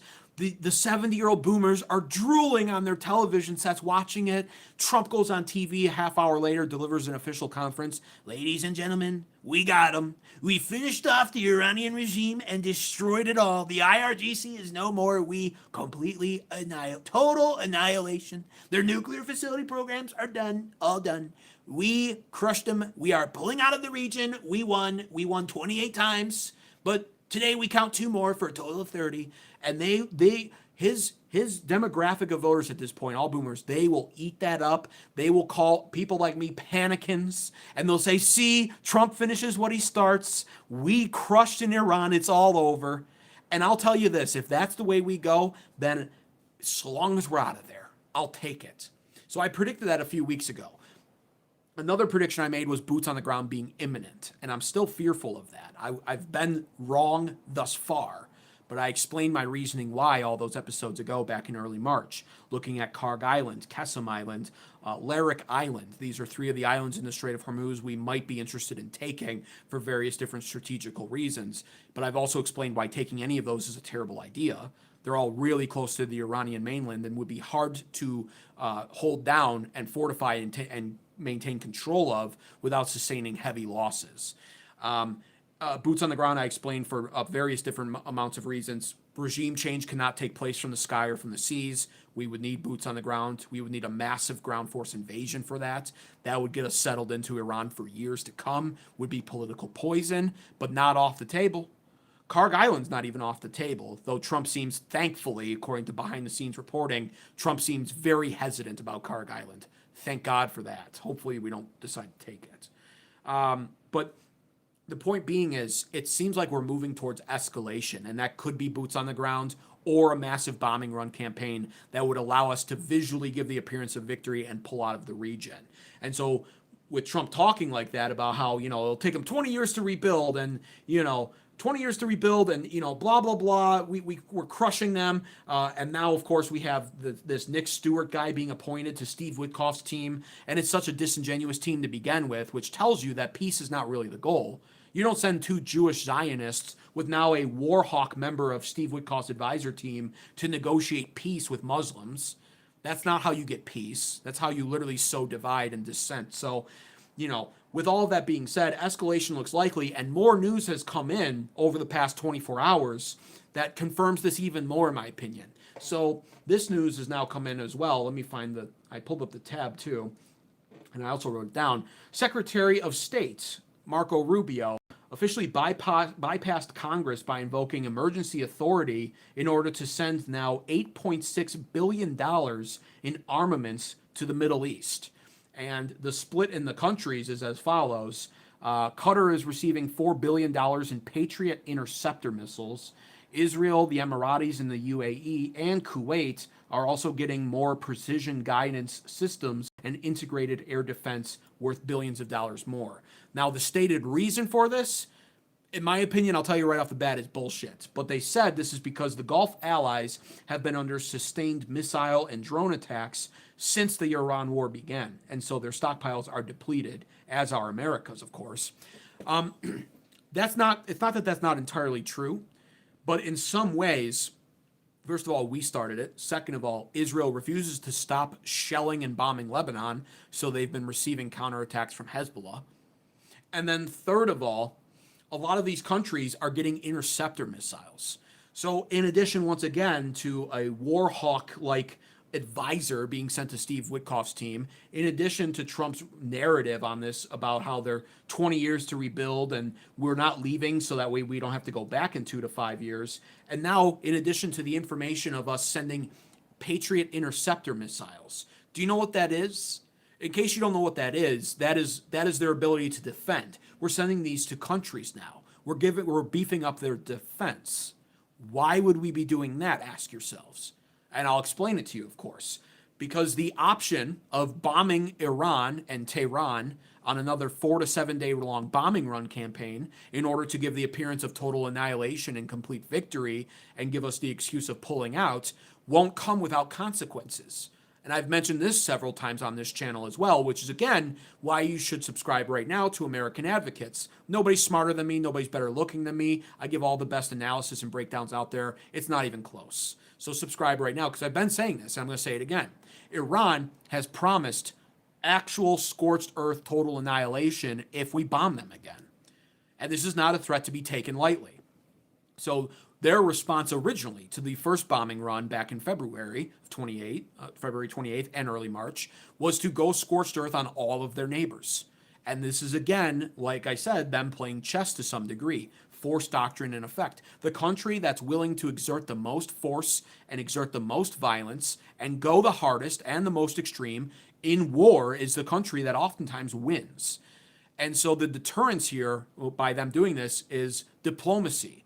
It strains diplomacy between President Trump, America, and all of these Middle Eastern countries that Trump went on a Middle East tour with last year, shook the hands of, took trillions of dollars in pledged investments for our United States economy from, in exchange for the idea of what?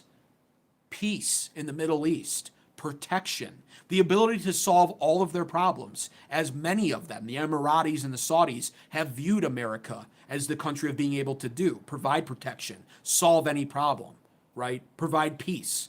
And so this defeats all of that. Iran's response defeats all of that. And once again, we're the initiators of this war. That's the problem.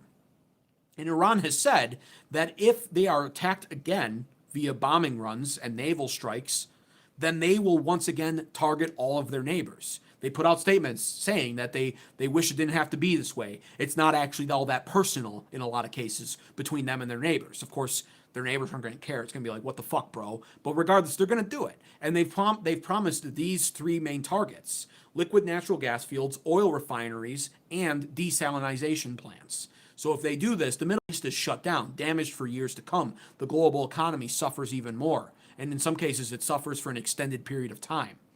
Desalinization is the process of converting salt water to drinkable fresh water for civilians. People will die if Iran does this. So that's the problem. And with all of that being said, now you can understand why potentially we're sending defense systems to these countries.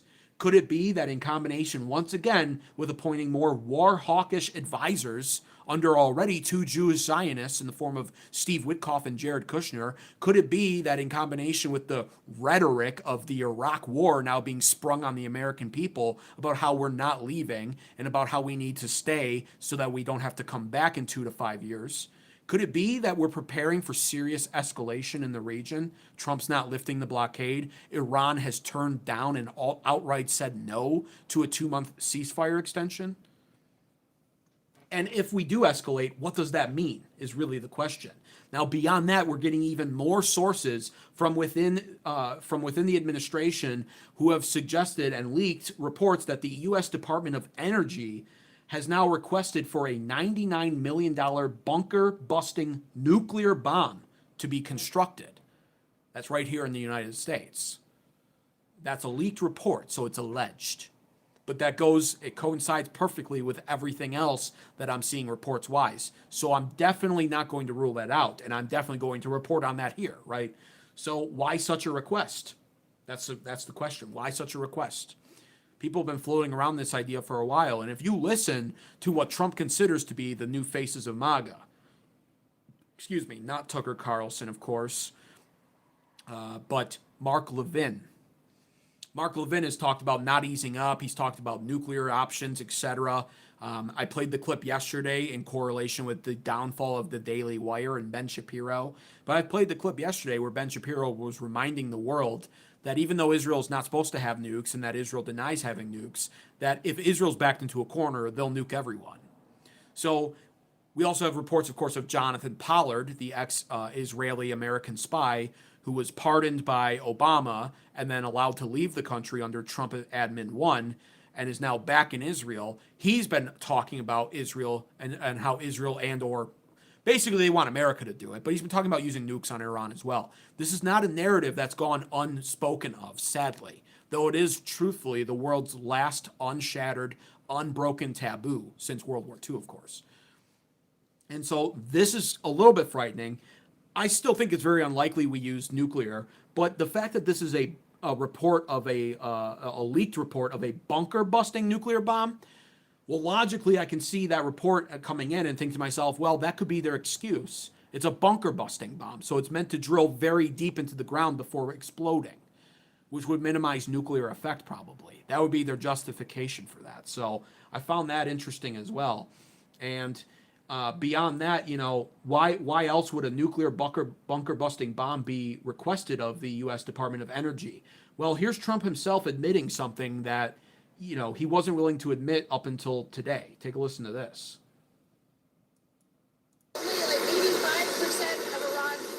Sorry about the sound there. They're always out. Hang on. I'm going to rant about that for 10 seconds. They're always outside of a fucking airport. Why would you interview the world leader? The world leader literally is President Trump. I can't stand when they do this. Turn the airplane engines off or do the interview somewhere else, for the love of God. All you hear is airplane engines. It's so ridiculous. But anyway. Correct. Well, I'd like to eliminate it. Yeah, I'd like to. It'd be a start for them to build up again. And yeah, I would like to eliminate. So you couldn't hear the question all that well, but the reporter was asking him what when he said he wants to eliminate it. The reporter was referencing the fact that new intelligence reports have indicated that our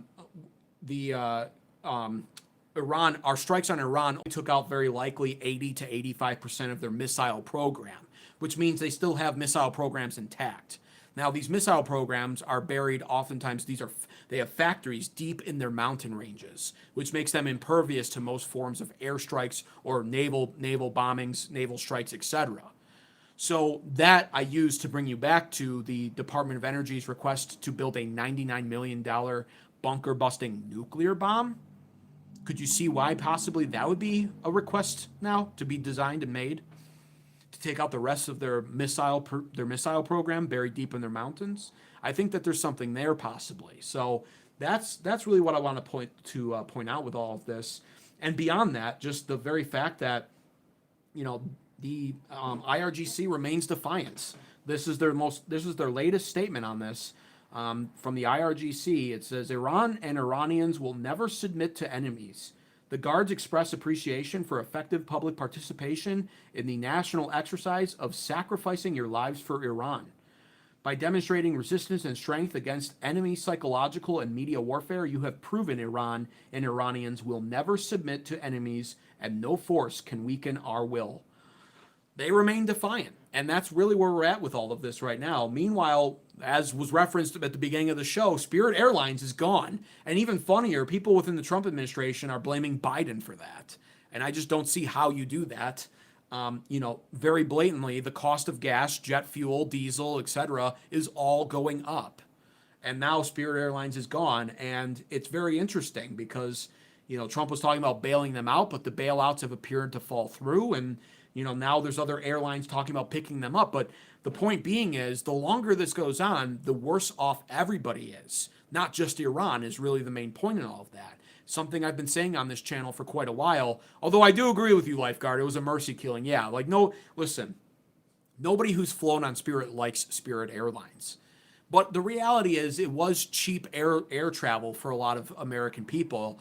And so in some regard, not everybody who flew Spirit is a scumbag. Yes, you see the very annoying, 200-pound running back looking type women always fighting and quarreling in the airports, the screaming, crying toddlers on the planes for some reason that are infinitely worse than any of the professional airports. Yes, it attracts demographics that are less than desirable to fly with. But there are good people mixed in the bunch who have flown on Spirit before. And so ultimately, it is still one of those reminders that war, especially in the Middle East, foreign wars, based off of the agenda of foreign governments like Israel, never benefits the American people, ever. We're paying more in gas, our inflation's going up, our cost of living is increasing, our affordability's worse, the housing market is still not fixed. They're not focusing on our economy.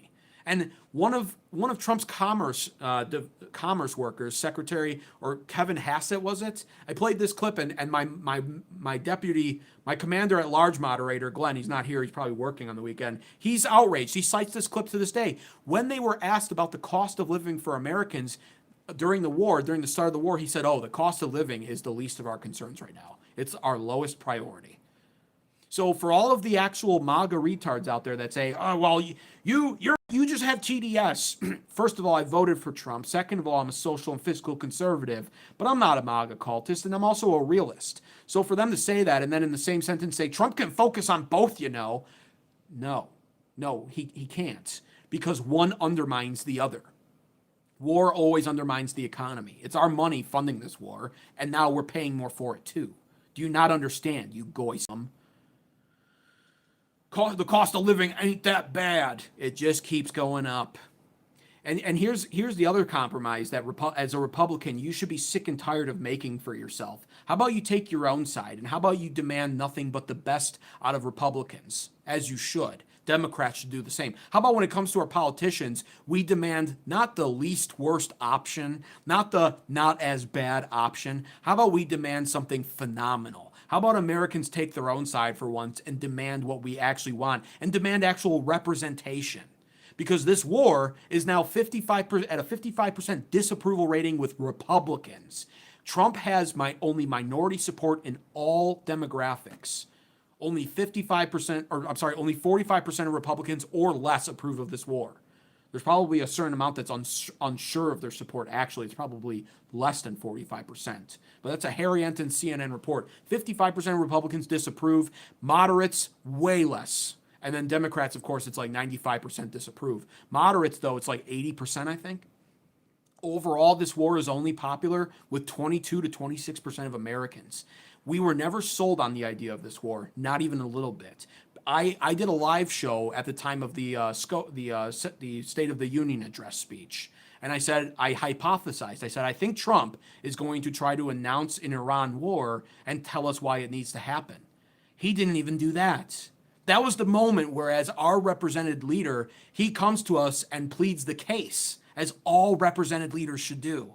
And he didn't even do it. He didn't even mention it, really. And then we went to war with them a few days later. We weren't even sold the idea of it. We were just told. And nobody wants it, and yet it wages on anyway. And now they're saying that they'll stay there as long as needed and all of this. It's on the same timeline as the Ukraine war.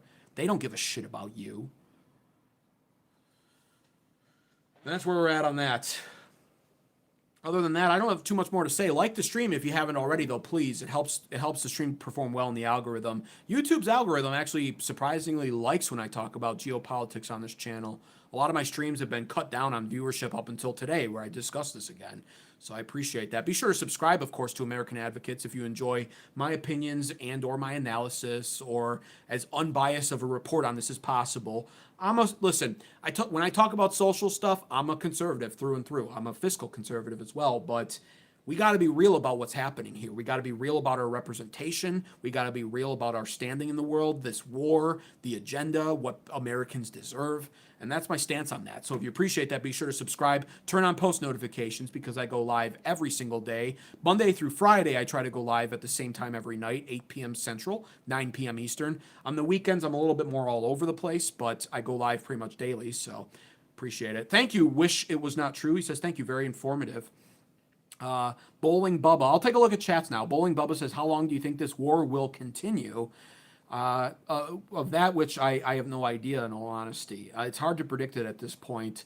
The only thing I predicted was that it would last longer than 4 to 6 weeks on this channel. Lifeguard probably remembers that, because Lifeguard and I have done a complete flip on this, I think. Like, I'm like weirdly optimistic about certain things, and Lifeguard was giving me black pill comments on my videos last night. But when at the start of this war, Lifeguard was actually the optimist. Lifeguard was like, I think this will only last 4 to 6 weeks. So like I've almost like destroyed. I didn't mean to do this, but I almost destroyed his psyche a little bit. Get it back, Lifeguard, though. Don't lose out hope. But Lifeguard, yeah, I don't know. The only thing I was able to predict was that it would last longer, and that's an easy prediction because you can't put a timeline on war ever, especially in the Middle East. You know. So how much longer will it last? The whole point of this episode today, I'll say, was to remind everybody of all of the time constraints on this. So, you know, hopefully it's done with before 2 weeks, but very likely it won't be. Iran remains stubborn. And the real hurdle here, I'll say once again in summary, the real hurdle here is the negotiating process between both countries. Because Iran wants to be defiant, and Iran wants to ensure that this conflict hurts the world and America as much as possible. And they believe they have enough leverage to hold out. Whereas America hits the negotiating table with 2 Jewish Zionists negotiating with Muslims, and we hit the table and we say, we've decimated Iran, we've taken out 13,000 military targets, killed over 50 of their top officials, and we're crushing their economy. So they must unconditionally surrender to us. But Iran literally says, no, we don't need to do that and we're not going to. So that's really at the top of the list right now. That's like the major hurdle between both countries. And I guess if you want to go one dot above the actual upper echelon of what the problems are, then you can also say Israel, because Israel did kind of goad us into this, and they intentionally continue to bomb Lebanon in their efforts to not only expand, but also secondarily disrupt peace efforts. But ultimately, yes, it's the negotiating process that is what we're seeing the biggest hurdle on. And really underneath that, secondarily to the biggest hurdle just being the standpoint and the viewpoint of each country towards each other, the secondary hurdle that's like very much the same hurdle is the fact that Iran's options, Iran's demands and conditions leave Trump without the ability to pull out looking like a winner. And that's actually the biggest thing. Trump must be able to walk away with this, with the Strait of Hormuz remaining open now and free as it was pre-February 28th. He must walk out of this with the enriched uranium and with a deal where Iran agrees to not go forward with their nuclear facility program for however long, 10, 20 years, So that's what Trump has to walk out of here with. In addition to one of their other goals that people forget about was the decommissioning of many of Iran's ballistic missiles. So that's all that needs to be achieved here, and Iran won't budge on any of that. And at best, they've been willing to compromise on one or two of those, but not even completely. So they vowed no nuclear program for 5 years, but Trump turned that down. He said, no, 20 or nothing. So Iran said, no, never mind that. Iran said they'll never give over their enriched uranium. They consider it as sacred as their soil. So they're not even willing to budge on that. Then Iran basically has said, well, we're going to maintain control of the Strait of Hormuz, but we'll reopen it. Trump has to say no to that, though, because the Strait of Hormuz was free until February 28th. And for Iran to be able to regain control of the Strait of Hormuz and charge a toll on it, it undermines the Pax Americana. It undermines the UN treaty post-World War II. Of free international waters. So, there's no way, basically, that Trump walks out of this looking completely victorious, and that's actually the problem. And that's the hurdle. And that's why this war could continue going on until either Iran has to surrender at some point, maybe, if their economy gets decimated, or Trump just decides he has to give up, is really, really where this goes. Or the third option, of course, is ground war invasion or something catastrophic, but that's a loss for Trump still because it's political poison. So it's just not good. It's really not good. Not a lot of good options.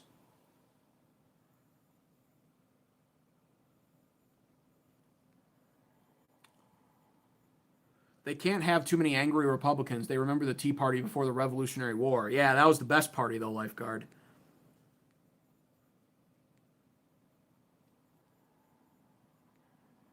Last time I checked, it's we the people, not we the left or we the right. Think about that tonight. It's always we the people, yes.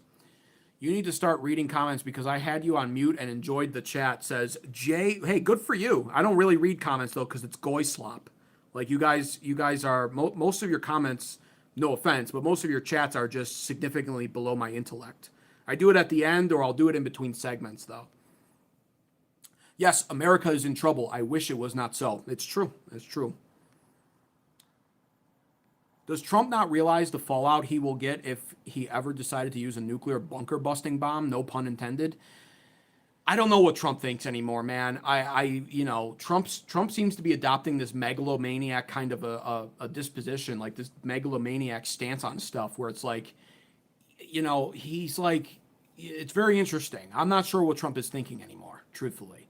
And the fact that he tells us to watch Mark Levin's show, that doesn't bode well for him either, because anytime you look up a Mark Levin clip, you realize just how terrible of an idea all of his shit is. So it's like if Trump's listening to Mark Levin and he's telling us to listen to Mark Levin, that's not good. Venezuela has the world's largest reserves. Yes, they do. But we can't get that up and running. I know what you're saying with that, but that's going to take us a long time to get that up and running. That won't be ready as soon as we need it to be. Quicker than what many people think, though, but not as soon as we would like. But my business is gangbusters. Unbelievable. Like a waterfall. That's awesome, Lifeguard. I'm happy for you on that. What do I do for a living? I'm not going to, I own businesses for a living in real life, but I'm not going to get into specifics on the internet. No one is shutting the Red Sea down, well, see, this is another back pocket card that Iran could pull out. And they haven't yet because we've been in a ceasefire, but that is, of course, the Houthis in Yemen. And the Houthis have done it before. So if that happens, it gets even worse. That's another 12% of the world's global oil supply now being shut down via the Bab el-Mandeb Strait and the Red Sea region. So, and that defeats the purpose of the east to west pipeline that allows the Saudis and what the Emiratis are building too and joining in on to bypass the Strait of Hormuz. And so if that takes place and the Houthis are the ace in the whole card of Iran, and if they're activated, then things get significantly worse. And that just hasn't happened because we've been in a ceasefire and negotiations are half-assedly taking place. But that's an option still. No one's shutting down the Red Sea right now, but we got to be careful about that. Power plants and bridge day is coming. See, I love that too because, it's always the conservatives. It's the neocons that try to disingenuously sell us on this war.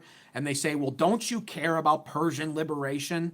Of course, my answer is no, first of all. No, no, literally, I don't care, actually. Do you not understand what I'm dealing with as an American, you fucker? You think I care about people that I'll never meet, living in a country I'll never go to? No, the answer is literally no, I don't care. It's their job to deal with their problems in their country. If they want revolution, they can go after that themselves. If they're content to be subjected to the IRGC, then let it be. First of all, but then they'll say that like they care, but then they'll say, yeah, we're gonna blow up their power plants and bridges. Go Trump, you fucking idiot. Do you not understand what that means? The people you pretend to care about from a liberation standpoint, they're the ones that suffer the most from that. Do you know what it implies when we blow up their bridges? That implies emergency services crews can't get to somewhere they need to go. That implies every civilian's way of life is now disrupted. That implies greater economic disaster for the average everyday Iranian. Do you know what it implies when we blow up power plants there? First of all, Trump has to gaslight that strategy and call it a semi-military target because you're not technically supposed to be able to target civilian infrastructure like that. But he claims that the bridges are used by their military, and he claims that the power plants are supplying their military power. But when you blow up power plants, that means hospitals lose power. That means people on life support in those hospitals lose power. That means everything vital to the Iranian survival basically is gone. Their quality of life instantly drops and people die. Iranians die. Regular civilians die. And it's always the people like that say, well, don't you care about the Persians? They deserve a chance at freedom.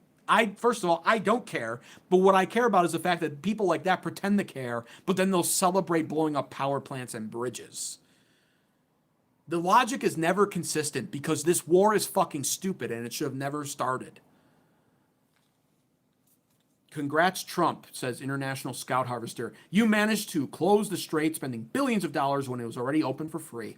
I know. Yeah, it's so fucking stupid. I am correct in my analysis. My outlook is crashing, says Lifeguard. Damn, dude. But that's okay. This too shall end, I promise. It's going to end eventually. Carlos Andres, 468. Yo, man, can you shout me out? Says, just be gaming. There you go. Carlos Andres, 468, says, once again, he's not doing such a great job. Russian tankers are getting by, Chinese tankers are getting by, and both countries are threatening in the United States if they don't let them get by.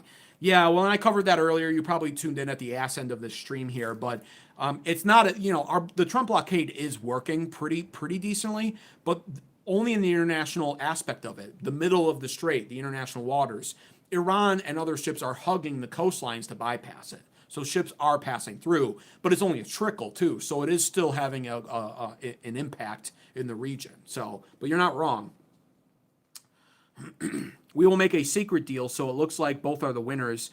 Well, and I said that as well, Sox player. The JCPO, the Joint Comprehensive Plan of Action, the JCPOA2 version 2, will basically be perhaps one of Trump's best options.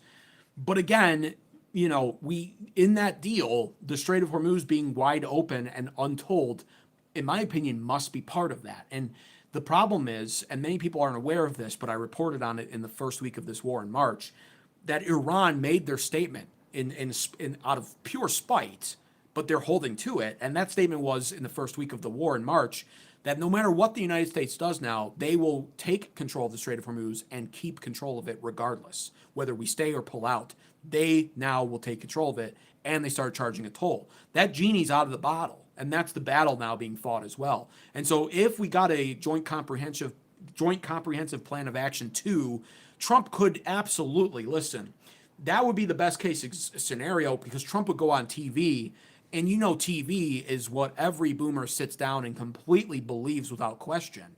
And so Trump could go on and say, we did a better deal. You know, that Obama nuclear deal, I had to rip it up. It was absolutely garbage. Pallets of cash. He was sending them pallets of cash.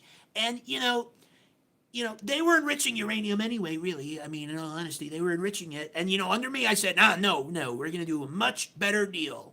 So I ripped it up, and then I've created something better, I'm the deal maker in chief. That's me, President Trump. And under this deal, Iran will have no nukes, none whatsoever. Now, they're still going to charge a toll for the Strait of Hormuz, but they've also agreed to turn over their enriched uranium. And that's why this is a better deal. We only had to unfreeze half of the amount of assets that Obama did for them. That's it. That's what would happen. And again, the boomers, they'll eat up the goy slop. They'll eat it up. And did you see that? And this is what those doomer grifter podcaster channels like American Advocates don't understand. They're panicans. They're absolute panicans. Look at this deal. And they'll think that that's a win. And I'll tell you this right now, I would welcome that in this chat at this point. Get this fucking war over with. I'll sit here and say I was a panican. I got it all wrong. I'm such a panican. How could I have betrayed my Lord and Commander and my Savior, Donald Trump, like that? How could I? I'll go along with it. Whatever it takes to end this. But yes, that could happen. And I hope that that's the way that it goes, actually. Just to save as much face as possible. Mr. Darcy says, I think part of the problem is that they don't negotiate directly. They talk to a messenger type person that then goes and speaks to the representative of Iran in another room.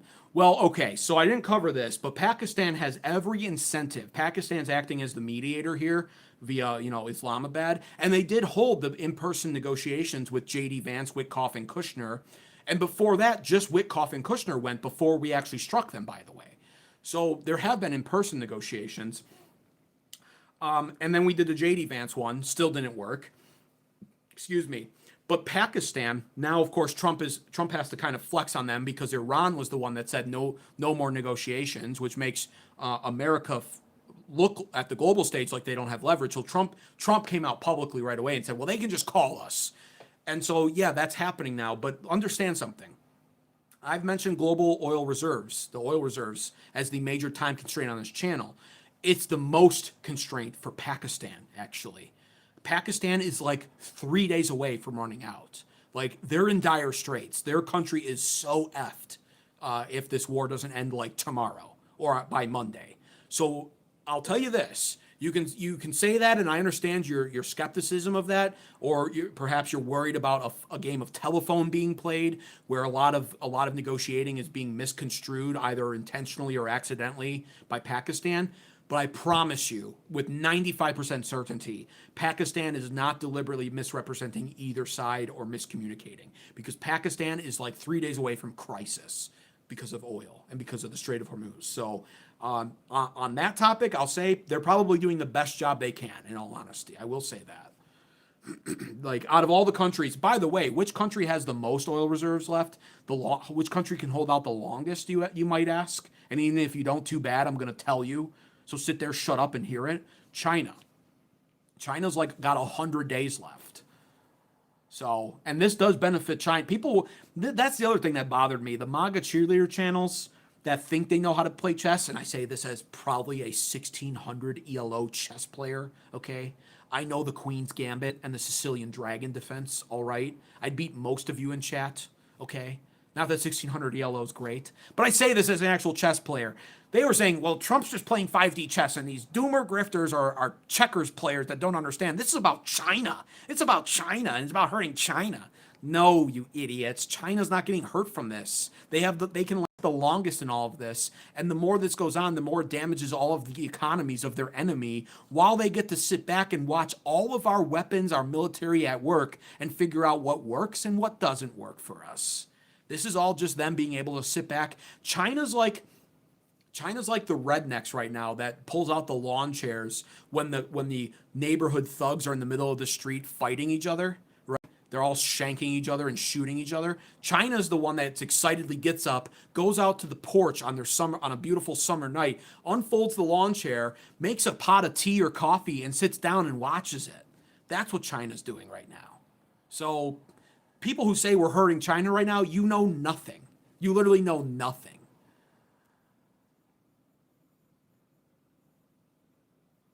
Like and subscribe, says the Wade Experience. Yeah, like the stream and subscribe for more. I appreciate that, the Wade's Experience. At this point, it needs ground troops. It's screwed. Oh, don't say that. We don't want ground troops. That is political poison for the Republicans. Ground troops would mean a prolonged event. Because the problem is we send ground troops in, they die. When they die, we have to avenge them. When we have to avenge them, we have to stay longer. You know, it's like once you're in and they start dying, it's like, well, now the mission has to be followed through. What's the mission? Again, it's so much. It would be regime change at that point. That could take forever. That could take years. They'll hide. They'll try to outlast us as they always do. It would be the same thing on repeat. It's the same thing on repeat with every other Middle Eastern country. Have you guys not been seeing what's happening with Syria right now? Bombing going off near Jordan and whatnot over drug smuggling.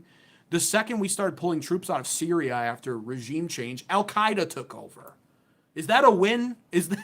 Are they going to become a shining beacon for Western democracy there now? No. It didn't work, and we wasted money and soldiers' lives there too. Tonight is a record for Goy Slops as lifeguard. It is what it is. We welcome them because they are the useful chat cattle. I wish they were tax cattle. You guys should be paying me money, like I said, but we welcome them as chat cattle. As of May 2026, China continues to import significant quantities of Iranian oil, defying U.S. sanctions, although they do not publicly report these imports, while state-run firms like Sinopec may. Yeah, I wouldn't doubt that. Actually, I'll look into that after I go offline because that's interesting, and I suspected that was happening anyway, so. And all of this could have been avoided if he kept his promise of no new wars, says Mr. Rob to you. That's exactly it.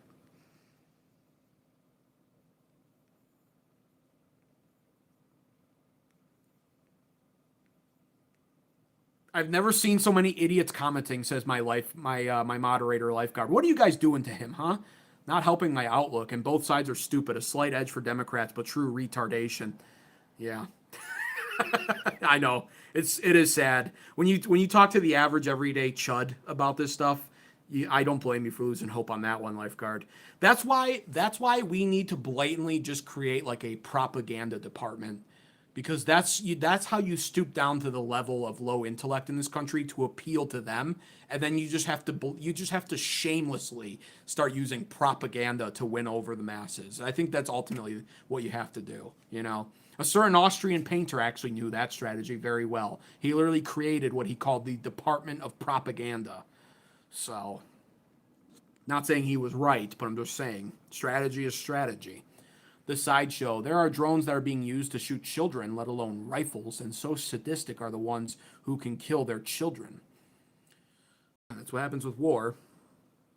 How do you think the common people of Iran feel right now? Stressed out and probably very frustrated. And they spread that narrative about the Iranian people. Oh, they celebrate every time we bomb them. Do you hear yourself? Yeah, that's what they do. They wish we would bomb them more. I get it all the time from the Iranians. I call them. I call the average everyday Iranian and I say, "Hey, this is President Trump. Do you like that we're bombing you right now?" And they say, "Yes, sir, Mr. President. Yeah, we love it, sir. Please keep bombing us. In fact, sir, if you could please target all of our power plants. Take out our electrical grid, please, sir, next. Take that out, sir. And while you're at it, sir, could you take out the bridges that I travel on?" And I go, "Yes, of course, Iranian, yes."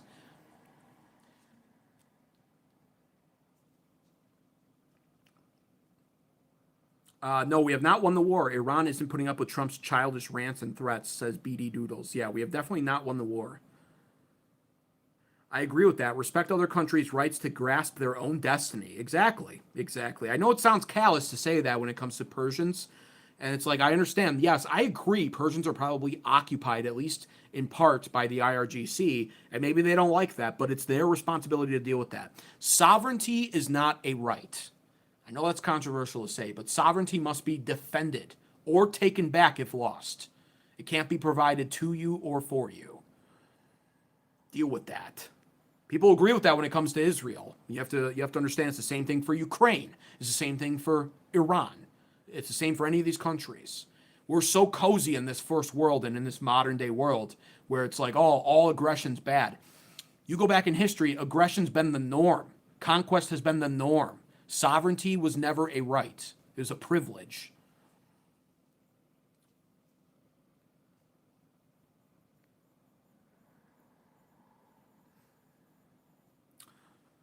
The world is not my home. Saying that you don't care about the Persian people who have been oppressed for 50 years is crazy. That's the left for you. Hey, idiot, I'm a social and fiscal conservative, you retard. Such a staggering loss. Trump is withdrawing from Germany. Yeah, he's pulling out a lot of troops. He's doing that out of spite for NATO. And actually, I borderline support that move, actually. Maybe not for the reasons Trump's saying he's doing it, but overall. I've been calling for us to leave NATO for a long time on this channel. Now, of course, is actually the worst time, in my opinion, though. I've always called for us to leave NATO on our terms, done in a way where NATO loses and NATO has to negotiate with us. But now it's like we've disrupted the global economy so much and caused this stupid war that it's like, if us leaving NATO, what does that even matter at this point?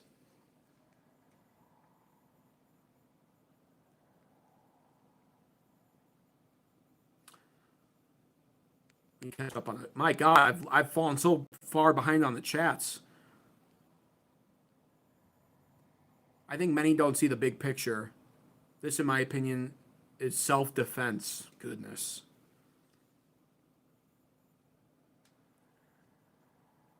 Hey, I got to find somebody that's a little bit more cheerful than you. Just let you know you are God's creation, but not God's children, says Jose Perez. Jose Perez. I am definitely one of God's children. I am a born-again Christian. Richard says, fuck Islam with the veracity that they would fuck a goat. Well, listen, I'm not a Muslim sympathizer. You won't get me worked up over saying that. No, the U.S. has to have control of everything, and we will all live under one government, one system. Why the fuck the U.S. doesn't give a sanction relief to all countries to keep the petrodollar in demand? Our petrodollar is being jeopardized right now because of this war, that's for sure.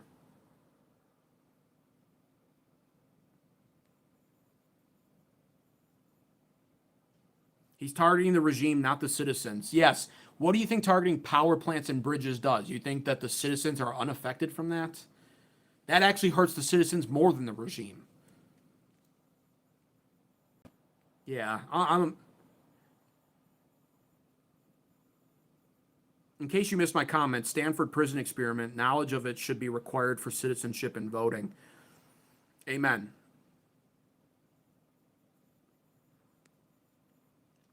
How does it make sense for the leader of the greatest alliance in the world to disband it so that they can come in for sloppy seconds? What are you referencing here, NATO? Hey, Scruffy, welcome. I haven't seen you in a while, Scruffy. Good to see you back here. He said, if that's what we are talking about, then that's my thoughts on it.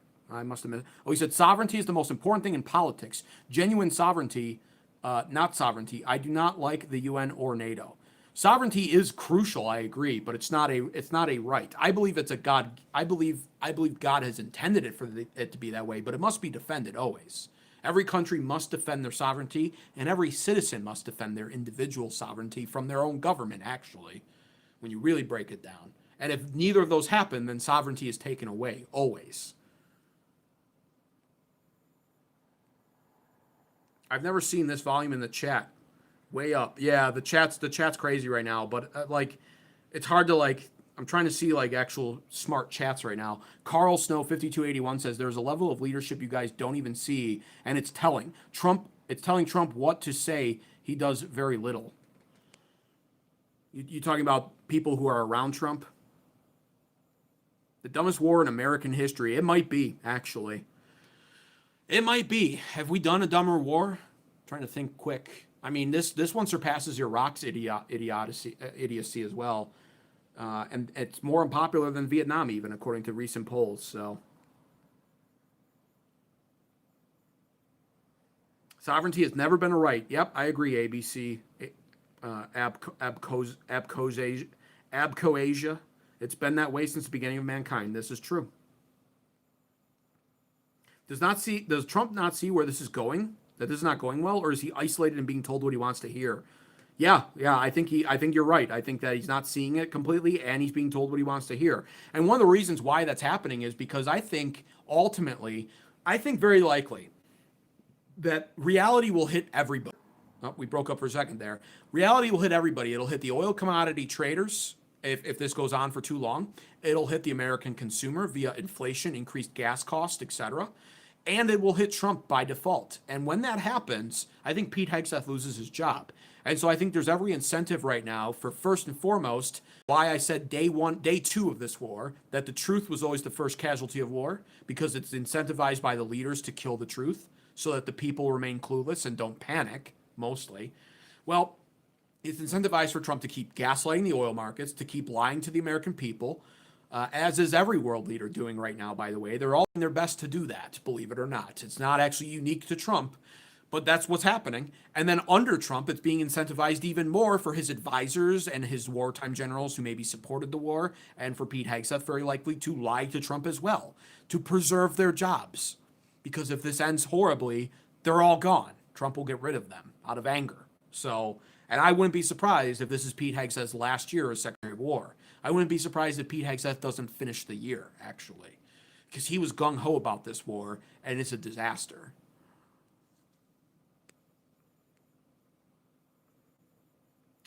Start panicking. Go buy a house with some land. I don't agree with the first part, but I agree with the latter. Definitely everyone should try to move to buy land quickly. I do agree with that.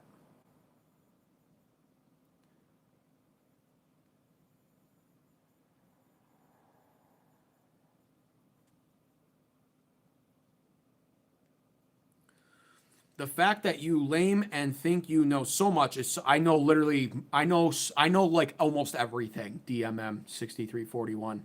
There's so much that you do not know or have any idea of. Hang on, let me read it. Let me read it in his voice. I guarantee you this is his voice. The fact that you are lame and think you know so much is so amusing. There is so much that you do not know or have any idea of, but you're all experts on foreign affairs. Seriously, quit making fools. Bravo. You're so stunning and brave for that chat. Wow. You should screenshot that chat and send it to your mom. She'll be proud of you for standing up to the big bad streamer. By the way, I know infinitely more than you. It's not even close. Why buy land? The WF says the World Economic Forum says we will own nothing. Yeah. That's why you buy land. Defy them at every turn. Buy land, stock up on ammo, buy tons of guns, learn how to farm, buy some animals, all of that. That's the reason why you buy land. You look at what they're saying in the World Economic Forum, and you prepare to fight it every step of the way and do the opposite. Fuck those globalists.